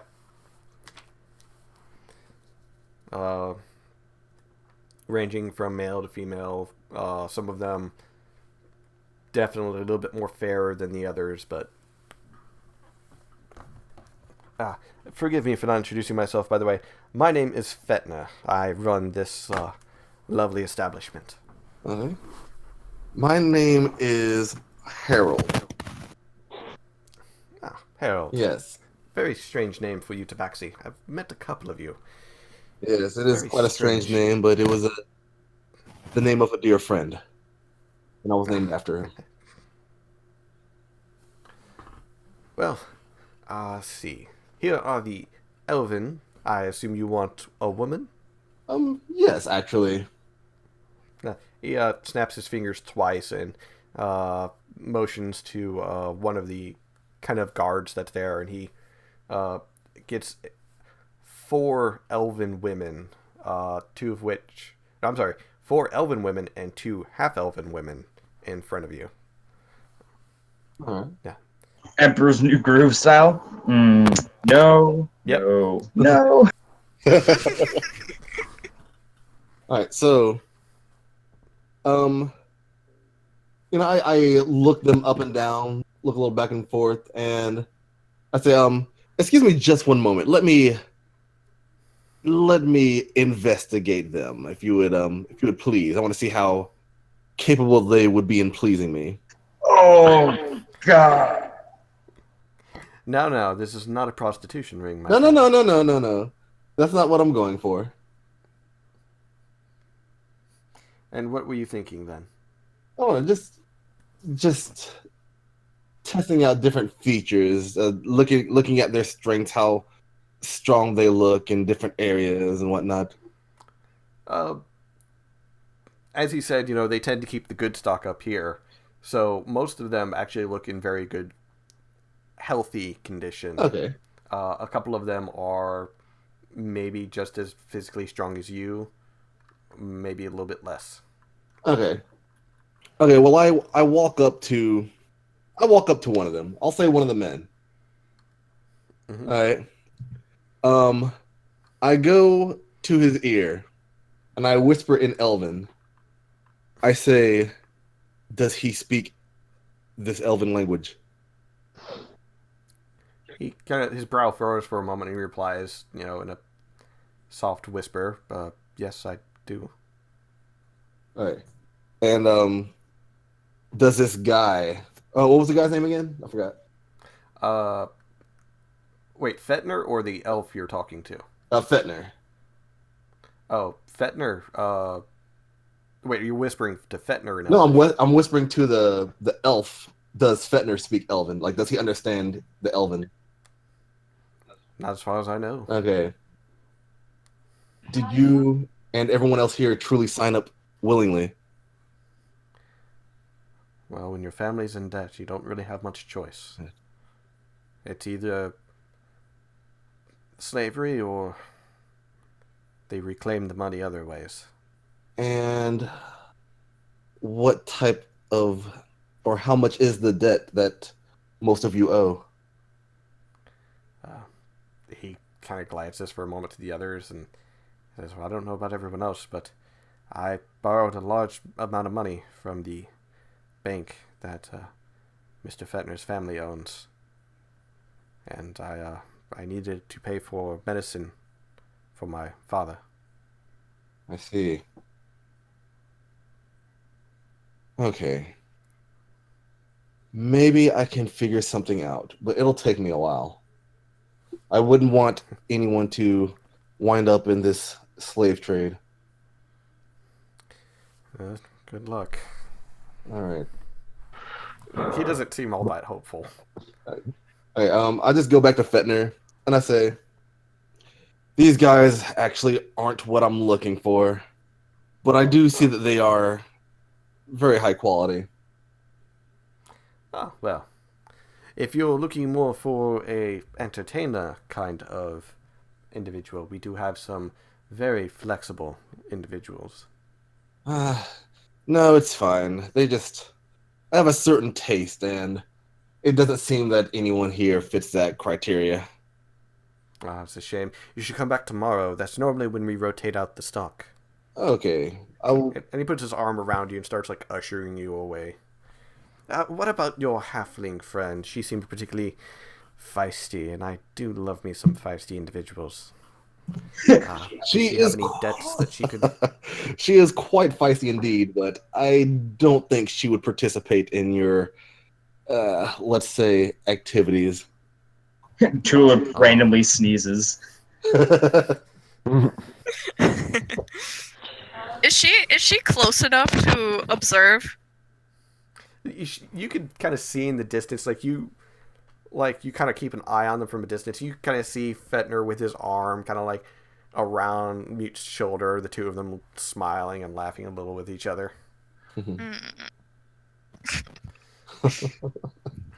Oh, that's a shame. If you could ever convince her to give me a letter or perhaps a stop by, I would truly enjoy it. And he slips a small, like, almost like a business card into your pocket. Okay.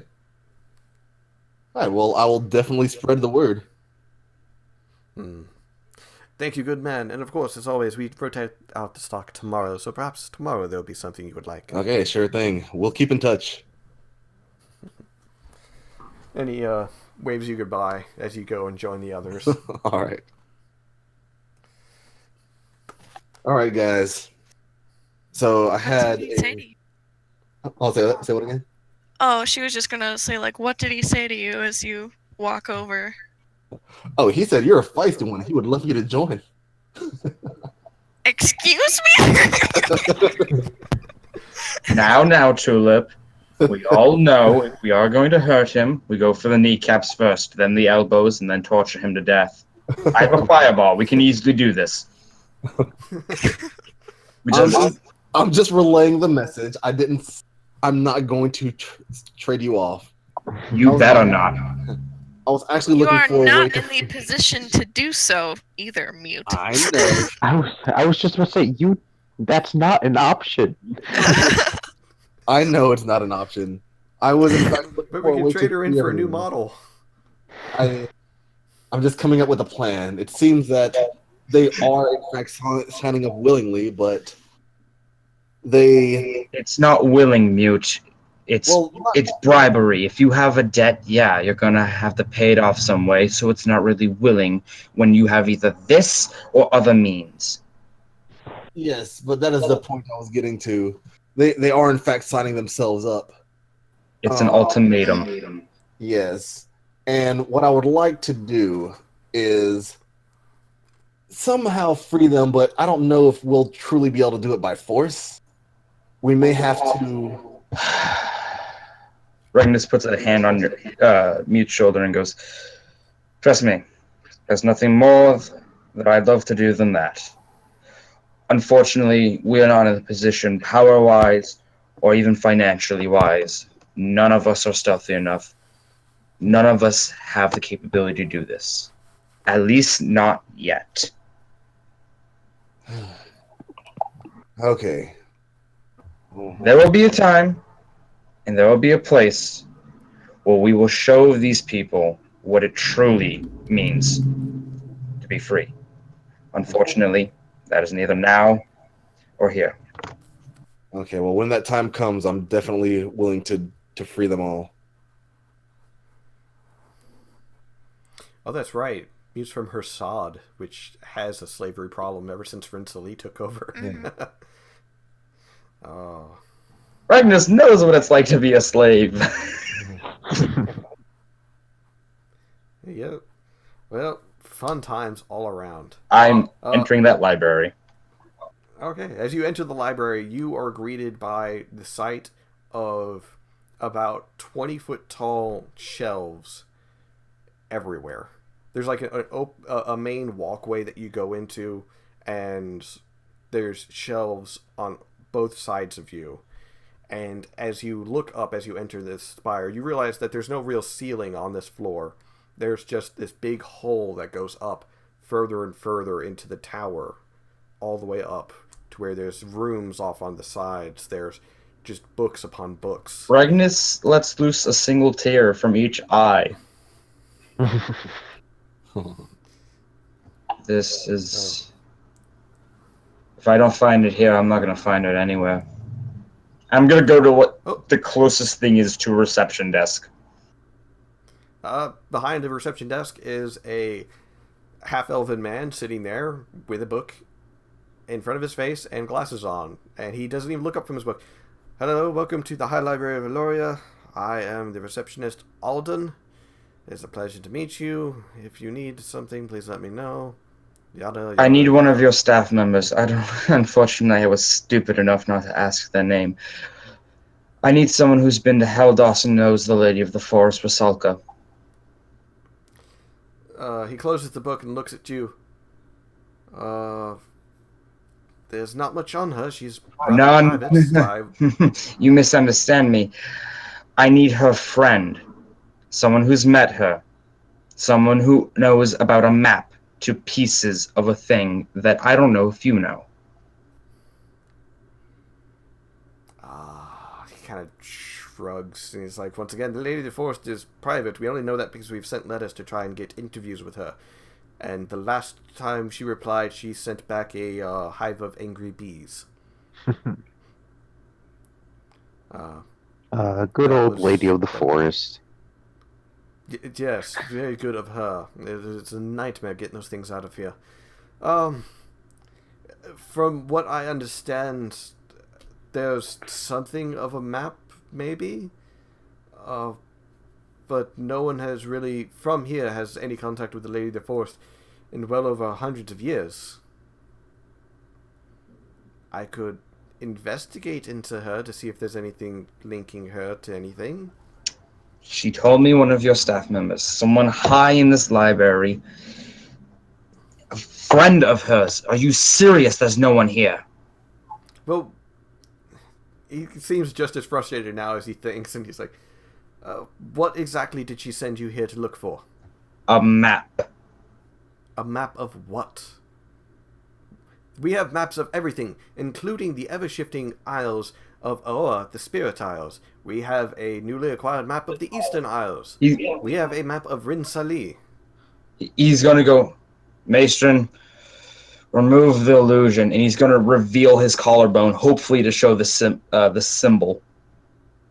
Alright, each of you also see it as well, as Regnus reveals this jagged mark on his collarbone. Tulip didn't go on in. The right collarbone. Oh, that's right. Tulip didn't go in. Tulip's going off shopping. Nah, she's just walking around. Oh, she's just walking around? Yeah. Don't you Okay. know, you know. Alright. So, you reveal this jagged mark on your collarbone to the receptionist, and he stares at it for a long moment and he goes, "That's a mark of Alethara." Not willingly, but yes, it is. And that is what the map leads to. Okay, you should have opened with that. He, starts looking through his desk for a moment.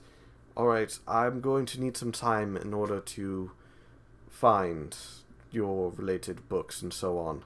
Thank you. Some of them are not going to be in a section that you can wander into. That's fine by me.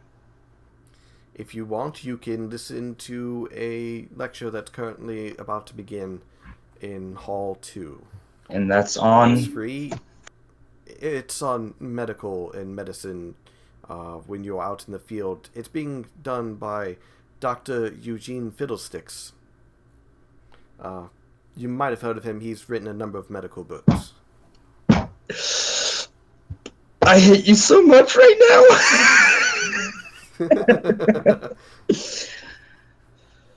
See, Regnus played the other campaign, so he knows who. Yes, Fiddlesticks I is. do. Oh, and Regnus doesn't know. I love that name though. Mm-hmm. Dr. Eugene Fiddlesticks? Yes. There's a reason That's behind me. it. If it's anybody, that's me. Regnus will be like, fine, whatever, and he just wanders over to that hall. Now, Mute and Kiasa, you came into the library too, right? Yes. Yes. Alright, he kind of looks at you. Is there any books that you wish to find as well? Find smut books for the cat. We do have plenty of those. I have a whole section. All right. What about you, turtle friend? I don't think there's anything that I'd want to read at the moment. Very well, But- if you change your mind, just let a... I was just going to say, but thank you for helping my friend. Your friend seems a little bit of an ass. Yeah. A little bit. He's working on it. He's working on it.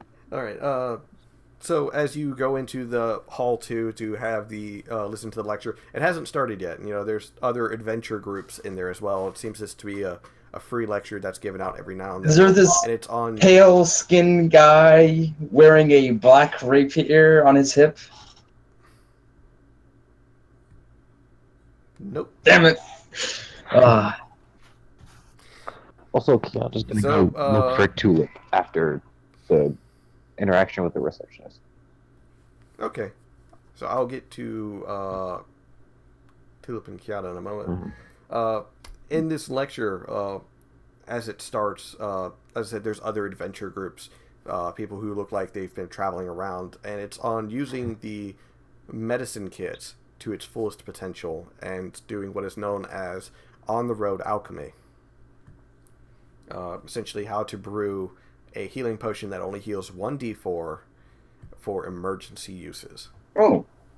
Regnus will study and take notes. And as everyone settles down, after a moment you hear the sound of a cane hitting the floorboards, and eventually an old, slightly pale green goblin with this wiry white hair just kind of shambles out of a side door slowly onto stage, where there's an assortment of alchemy pots and everything. And he takes off his white lab coat and he sets it on the back of a chair, and he slowly sits in the chair and looks at everyone. My name is Dr. Eugene Fiddlesticks. Yes, I'm a goblin. If you ask a question, I'm going to hit you.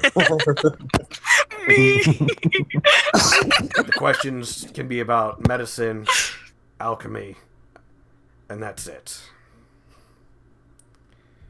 Alright, so... Oh my god, I love it. And he goes through his lecture, and it's, once again, on how to better use the medical kits as well as how to essentially, at an emergency, make a quick 1d4 healing potion. Mute and Regnus, since you decided to listen in, I need you guys to do medicine checks. Nice. Awesome. Good rolls, you guys. You guys both you both learned how to make the medicine, essentially how to make the medicine kit itself once you used up everything that's inside of it, how to double it as a form of splint and bandages by tearing up the package and such, as he demonstrates to each of you. And then he also, starts telling you about the ingredients you can use, about making this potion. Unfortunately for you, Regnus, the potion part's a little lost on you. Like, there's some parts you don't quite understand. Mute, on the other hand, your knowledge from when your father did alchemy in front of you, you understand this completely. All right, excellent. Let's see. There is a moment where someone yells up, it looks like another adventurer yells up about, oh, you're giving this lecture about medicine, but your kind is nothing but a blight. Why should we even be listening to you, you stupid goblin? You're probably just trying to poison us. In which the goblin, Dr. Eugene, just kind of like reaches behind one of the tables, pulls out a crossbow with this strange ball on the top of it instead of an arrow, points it at the guy, and fires. Whoa. And when it hits him, he's just covered completely in this foam that hardens. And he's stuck in place except for his face. That's why. Now, on with the lecture. I am far too old to give any cares about how you feel. So, on to Tulip and Kiata. Kiata, you haven't quite found Tulip yet, but you kind of know almost where she went. Tulip, you see a lot of high-end clothing stores and marketplaces. The clothing in general is like very fancy robes and dresses, things that people who could easily chuck around 50 gold pieces wouldn't blink an eye at.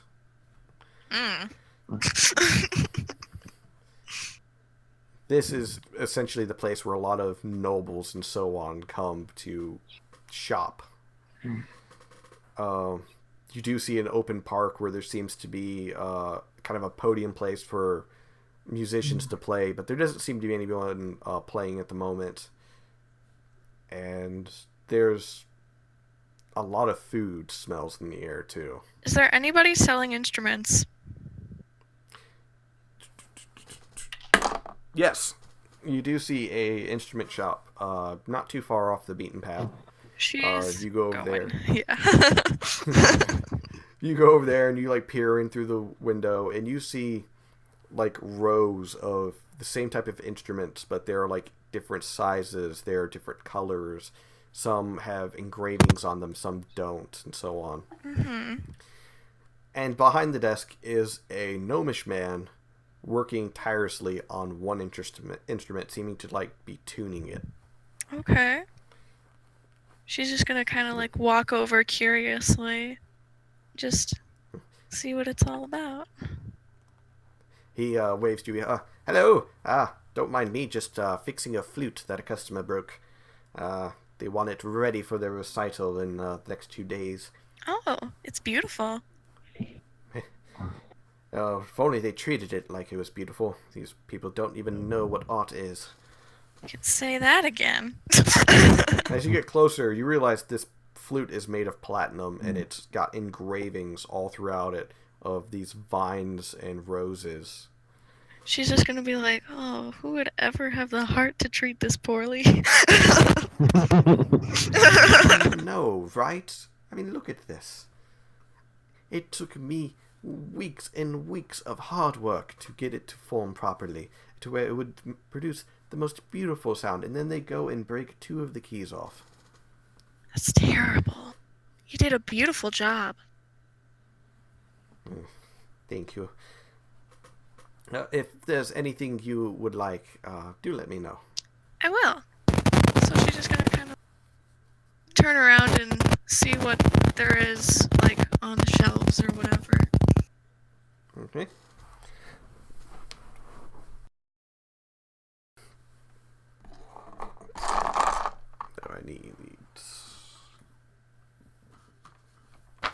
Here we go.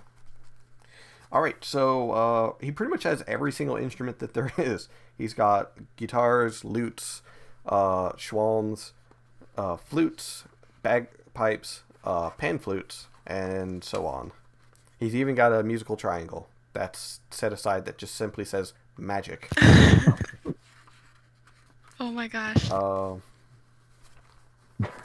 She's gonna walk over to the guitars/lutes. Oh, I thought you were gonna go for the triangle.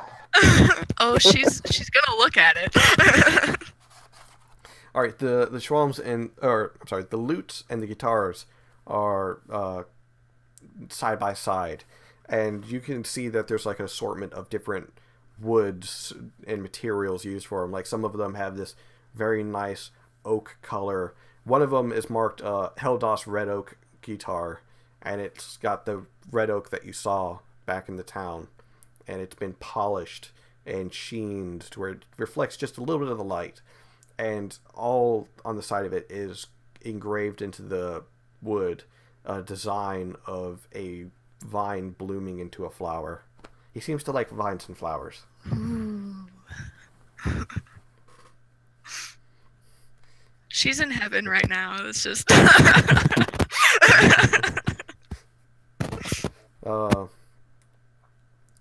see. You do also note that some of them have the little tag underneath them that says magic. So. She's gonna like turn to the gnome guy and say, some of these say they're magic. What do they do? Oh, I put a small enchantment on them where they cast thaumaturgy when you play on them. Sometimes to make it sound louder or to do different things, but you know, essentially the thaumaturgy spell whenever you use it. Oh wow. So when you use one of the guitars, he gets down from his stool behind the bench, and you know, he walks around, he takes one of the guitars off and he plays it, and he's like, this is normally, and you know, gives a few strums, and this is with thaumaturgy, and he turns, like, there's this small spot on the bottom right where there's like a knob, and he turns a little bit and he plays it, and this time it sounds like an electric guitar. Whoa. Distortion effects, you can amplify the sound to where it's louder. That's really cool. I found a way of cheaply adding the magic, but don't tell the nobles that. He starts putting it back up. She's gonna walk over to the triangle. Kiata, at this point, you're kind of like wandering around. You see a park, and you see a spot where, you know, you thought maybe Tulip might be playing in front of the nobles that are kind of using the park at the moment, but she's not there. You're just kind of looking around, trying to find your long-lost daughter.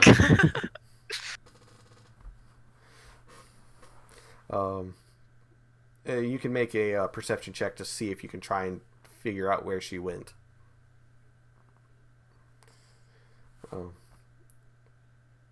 While he does that, Tulip, while looking at the... Oh, never mind. Like, you're looking around, all of a sudden, like, in the distance, you see an instrument shop, and, like, through the window, you see the top of Tulip's head as she's staring at something. Skyrim guard whenever you steal something. Halt, you've broken the law. No, that's Oblivion. But yeah, Tulip, you know, you go over to the triangle, and it's just kind of set aside from everything else. It just says magic on it. What's this do? Oh, that one. That one is... I admit I did not make that one. I acquired that from someone who wished to trade it in. He had no idea what it did. It is a triangle of destruction. Destruction? Yes, if you ring it, it casts Disintegrating Ray. Her jaw just drops. Yeah, that was a dark day when I accidentally set it off here in the store. He kind of looks up to the ceiling, and you follow his eyes, and there's a burn hole straight through the ceiling that's been, like, patched over. Just But you out get the of feeling that it just curiosity, keeps going. how much for the triangle? He smiles. He's like, not to be rude, young lady, but I can kind of tell more than you can spend. Just out of curiosity. Not a problem. He opens a small ledger and he starts going through it. So 1 moment. See, if Regnus was here, he'd try and steal it. I'm gonna cast Disintegration Ray. I am not Steve. No, you are not Steve. I will not lie though. I was like, if you want to be a dick, you just cast it on him. See, that is a 6th level spell. Let's see. For the material and everything that it's made out of, including the enchantment that is on it, it is worth roughly about 10,000 gold pieces. She's gonna whistle. Yes. The whistle sets it off. He closes the ledger. It's definitely one of the more pricey items. I doubt I'll ever sell it, but the nobles like looking at it. It's quite Once in a while interesting. they'll buy magic items because they think they make them feel powerful. You said that people do trade-ins here, right? Oh yes, you can trade in essentially your instruments and get a small discount on the one that you wish to buy. Have you ever heard of Osphis the Bard? Osphis the Bard. Oh, yes. I remember him. He was a little boy claiming that he would be a bard. And when you remember, gnomes live a very long time. Yeah. He was a little boy. His father was in here. And he was trying to get a pan flute identified by me. And the little boy kept declaring that he would be a bard and that he would play the flute just like his father. Do you That was... have any idea whatever could have happened to it? Let me think. I'm afraid I don't. I remember his father saying that he was moving out towards northern Arvis, due to some fellow constantly pestering him about the flute. Yes. I'm afraid that's all I know, unfortunately. Thank you anyway. Of course. But if you're interested in trade-ins, what do you have to trade? Oh, I was just wondering if you've ever encountered any pan flutes that do, Oh. you know. Well, that instrument was definitely weird, and like I said, I don't remember it. I only remember Ovisphis because I remember that instrument, and it's like when you played it, the bushes and stuff grew greener, and it also seemed to charm people so very well. And of course, any good music can charm a soul. Yeah. But yes, I'm afraid that's all I know. All right. Thank you. And Kyoto, about this time, you kind of like squeeze through the front door. It's not really made for you, but you're able to get through just fine. It's like, hey, there's a lot of breakable stuff around here. Yeah. Oh, hello. Welcome, Mr. Turtle. Welcome to my instrument shop. Hello. Is there any instruments you wish to have? No, thank you. I was just looking for that one, and he's just gonna point to Tulip. Oh, Like well, more you found her. he's like walking around more focused on not breaking anything when he says it.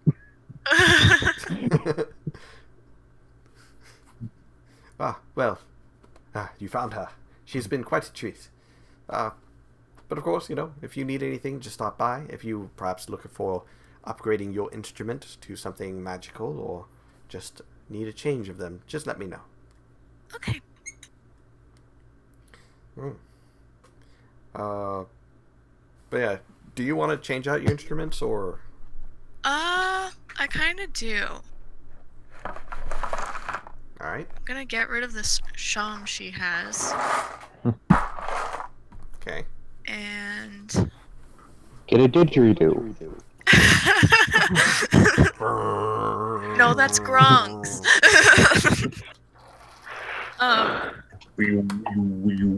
No, that's probably Devlin, actually. But, anyway. Either a guitar or a flute. Let's see. He says if you trade in the instruments that you have. Yeah. If you trade in the instruments you have, you can get a guitar or flute without too much of any extra cost. Okay. If you wanted the magical, though, you would have to pay a slightly more. How much more? Since you're a music lover as well, he would discount it a little bit. A guitar or flute with thaumaturgy on it would cost you about 100 gold pieces.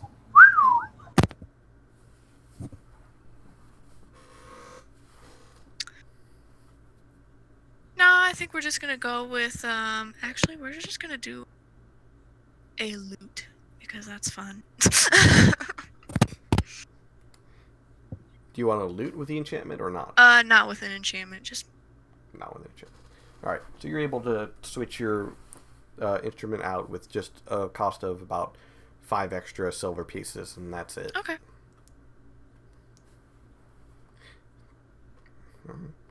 Back at the High Library, the lecture is pretty much wrapped up at this point, and the other people are allowed to leave.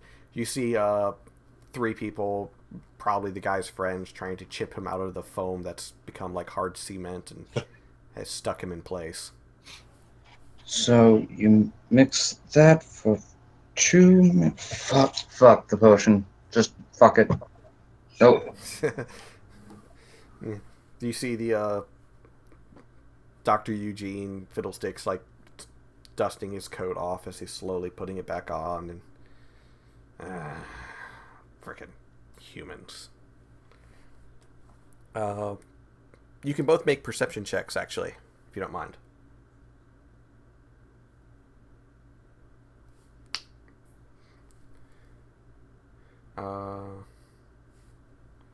Alright. Regnus, you kind of notice it out of the corner of your eye. You don't pay it very much mind, but you, for a moment, your brain says, hey, there's a very kind of, pale blue-skinned elf over there. But you're like, no, that's not real. So you just kind of ignore it. Mute, you notice it too, and you, turn your head to full, 90 degrees in a split second.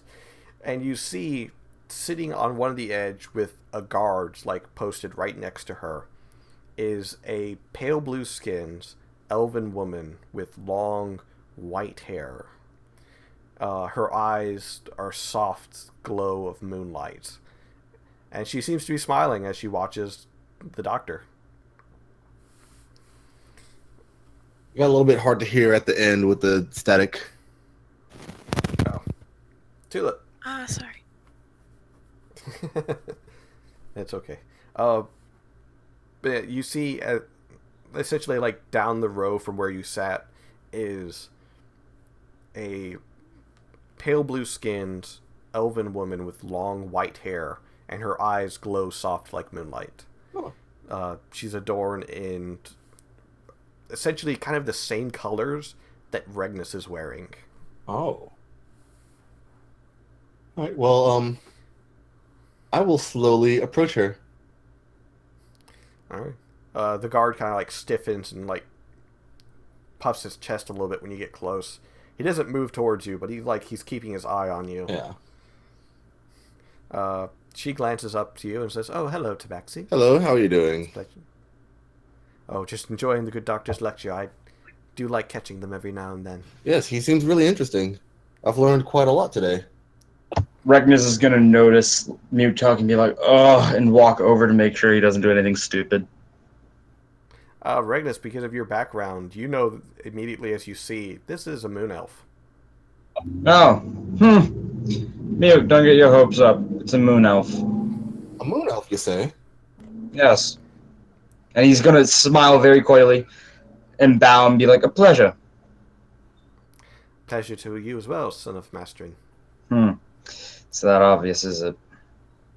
It is to us. Regnus He Willow slowly stands of up. your of service. Yes, and I am Mute Pleasure. Who. A pleasure to you as well. Yes. You may call me... Well... My normal name would actually be impossible for you to speak. So, you may call me Lore. And she bows softly to you. Alright. I am, as you can tell, one of the few last remaining moon elves. At this point, Dr. Eugene starts coming up and walking over. My apologies, Lady Lore. I know you don't like it when I shoot at the attendees. Oh, please. That was quite entertaining. Yes, it was. He kind of looks at you. He's like, "Oh, Nazmar." Regnus is gonna like nod and kind of bow to him. Your lecture was entertaining, to say the least. Yes, it was. Yeah, well, at least you guys didn't start asking questions about goblins like they tend to do. Please. You're more than a goblin.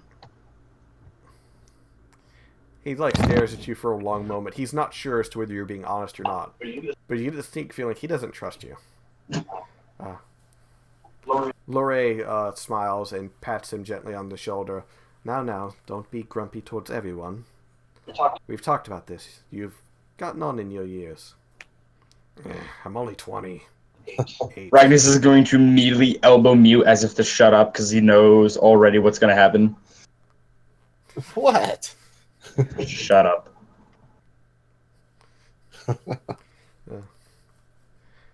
If you don't keep up your good health, you have less than the 7 years you have left, Dr. Eugene. Now, come on.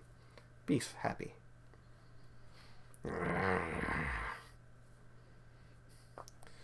Right. Whatever. I'm going back to my lab. Lady Lore, as always, you're welcome to help me with my studies. And he looks to the one guard. You try not to throw up in my lab this time.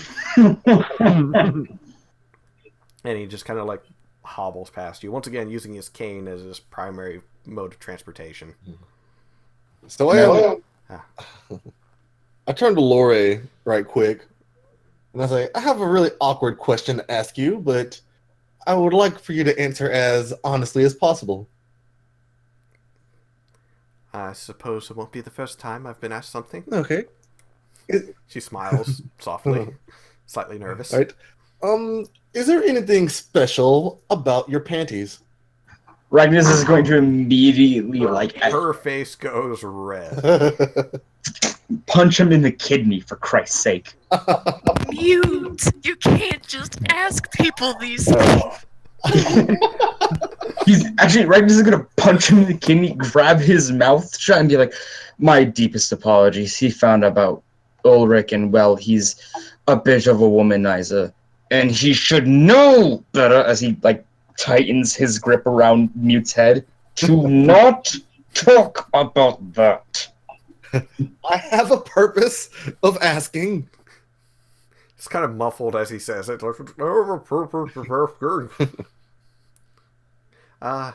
No. Nothing that I can say. Orc has crossed our paths before, and it is not the first time he has done that. He did it once before, back when we Moon Elves lived on Illithin Moray, a mountain that was destroyed by Zelnir some long time ago. My deepest apologies. I try to break myself free from his grasp. It's pretty easy for you. You're stronger than Reckness. Right. But I say, I just want to be able to catch this guy, and there's very few leads, so I was wondering if there was just a purpose, if there was some sort of magic or a reasoning behind him wanting to steal something. So, Oh, I can tell you that. oh, He finds enjoyment in it. It's fun to him. Oh. That's the reason why he does oh, it. just for fun? He's one of those kinds. Oh, I can respect that. Yes. Let's see. No. I remember a boy some time ago made a bet that he couldn't steal the crown off the king's head in Zelnia. And then Oric went and stole the crown off the king's head during his daughter's wedding, I think it was. So, I believe the term is ballsy when it comes to Oric. I see. I would like to try to find a way to lure him. If you could help me with my investigation and give me a pair of your panties, please. Her face turns red again. Regus again is just gonna smack him upside the head a my little more God. forcefully, and just be like, "My apologies for wasting your time. I believe we've spent enough time pestering the poor woman." This has been entertaining. I do believe Dr. Fiddlesticks needs my assistance. And she just, walks away. And the guard is does the 2 fingers, I'm watching you thing to mute. My apologies. You know, This- had it this- been anything else, that plan would have sounded solid. I'm going to immediately grab Mute by the collar and be like, "What was your fucking... How does your brain work that way?" I'm just very direct in what I need. There's no use beating around the bush. But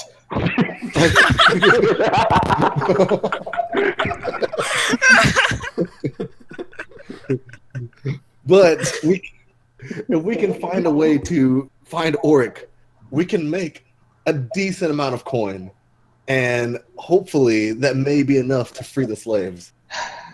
You don't go hunting for Ulrich. From what I understand, you find him. Actually, no, he finds you. And So if here's I- my brilliant idea. We take care of him if we ever find him. We don't go hunting for him, because guess what? He probably knows his way around this world better than any fucking one of us even know. And Regnus is slowly starting to turn to his necrotic shroud. Like, part of his eyes are starting to darken. Am I clear? And he starts twitching. If he is the one that tries to find us, then if I have a great lure, then he may just show up and try to take what we have.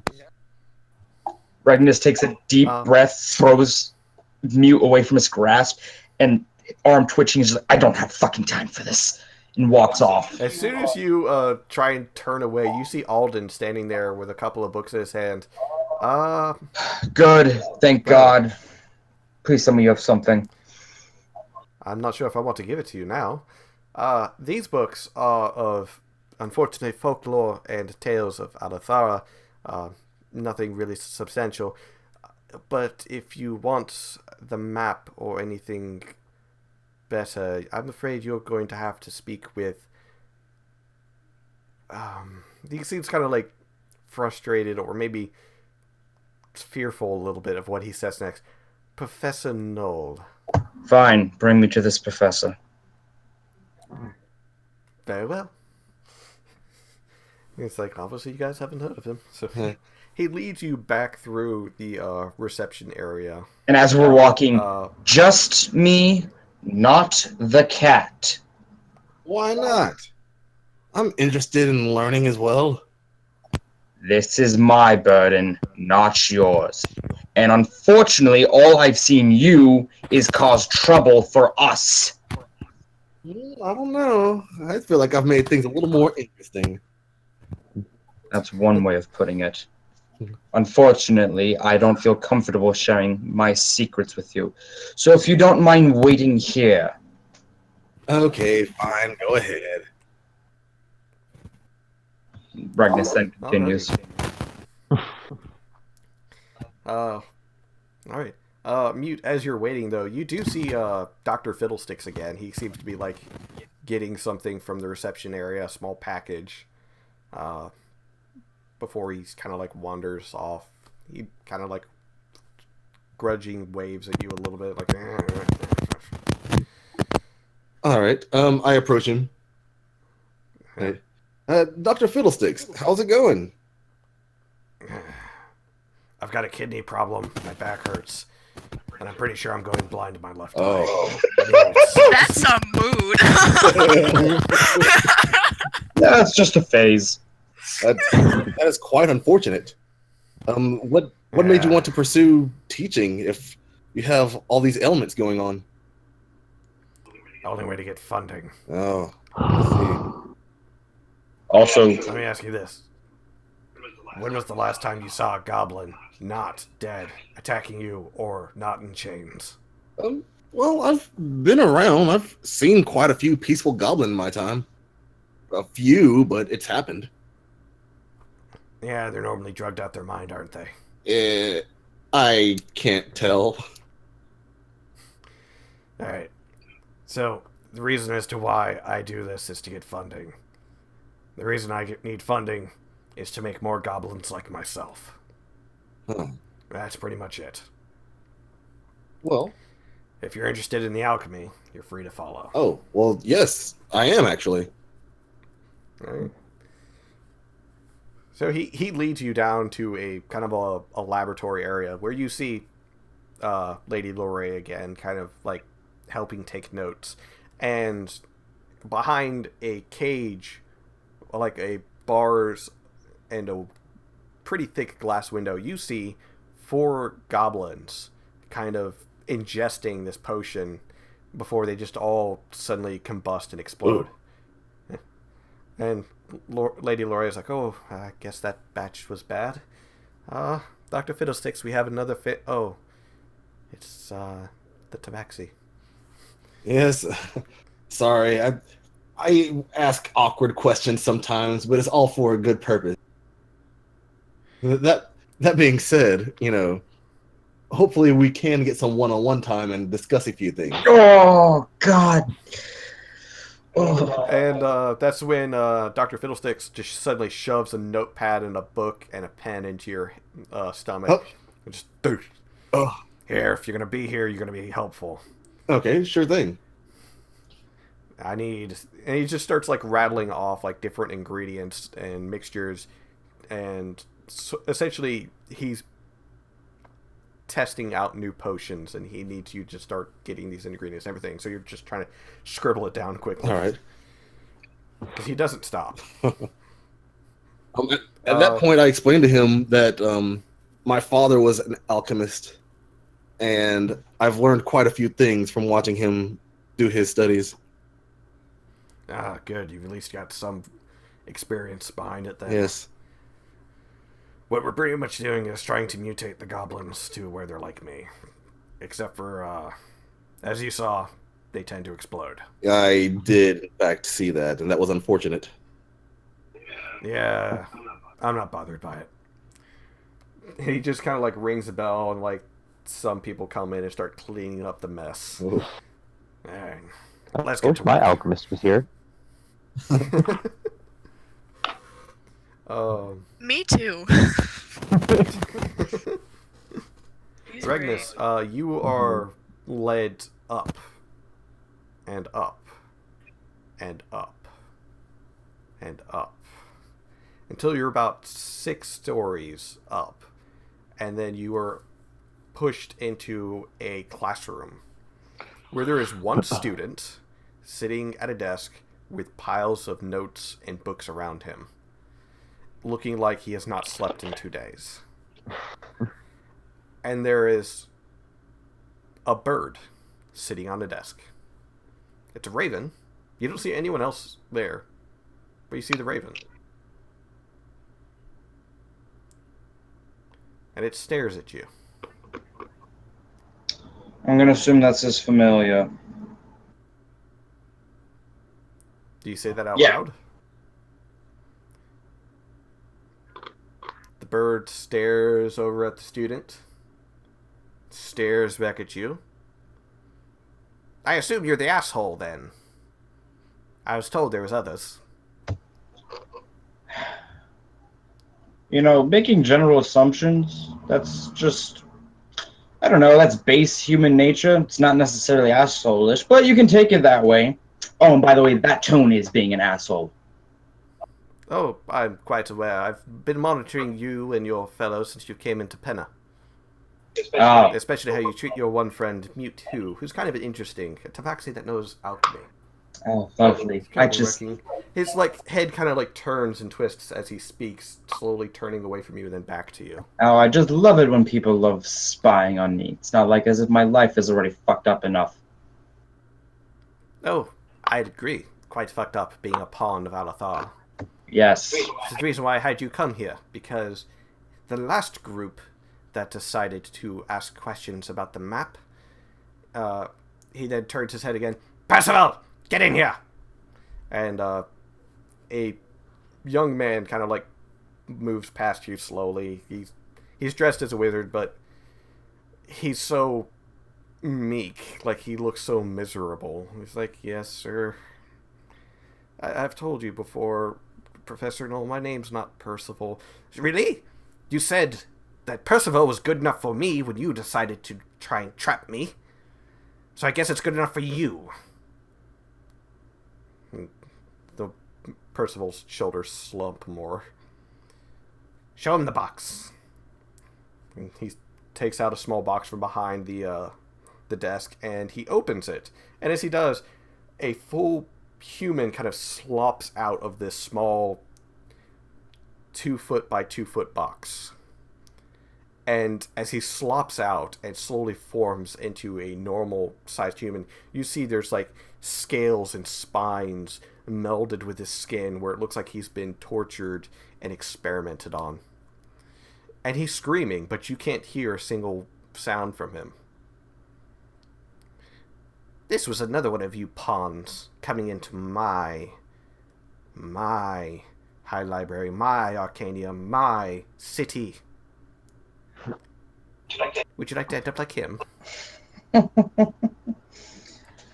I'm not a pawn. You're marked like one. Just because I'm marked like one doesn't mean I know. Look, when a person is bound in chains, they have two options: submit or resist.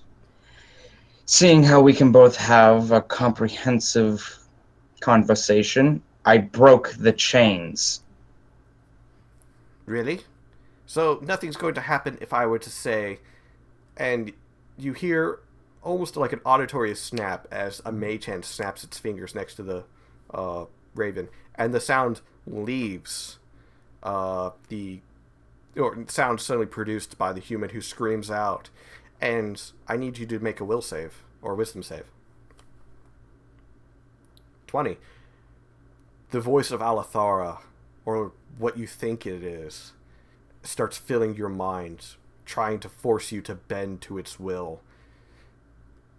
And then the snap happens again, and it stops. Percival, put it back in the box. I tire of looking at it. And Percival activates the box, and the human is dragged by some unknown force back into the box, and it seals back up.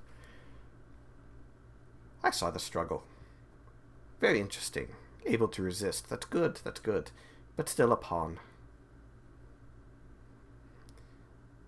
So, Jeffrey! He yells, and the student at the desk jumps for a moment. You're done for today. Get out. Have a nice weekend. And Jeffrey's like, thank you, Professor Knoll. And he's grabbing all of his books as he can, and he runs out. That boy will make a good wizard one day if he learns to respect his more powerful betters. So, pawn, shall we talk? Regnus is going to sit down at a desk, kick his feet up. Yes, let us, bud. You feel like there's a malicious grin. I feel like you should take a position more befitting, though. Make another will save. Or wizard. Oh, fuck. All of a sudden, your body just goes rigid and it bends until you're sitting there like a student more than anything. And you realize, for a split moment, you see it. The magical aura coming from this one raven is far greater than Percival. Yeah, you have a much better learning position now. And that's where we're going to end for this session. Oh boy. Oh boy. I hate this bird. I hate this bird with great passion because The bird hates humans and pretty much anything that's not a raven, so... I hate this bird. I love him. Professor Knoll. He He's- is a familiar that was able to reverse the binds, and he made his wizard the familiar instead. Ooh.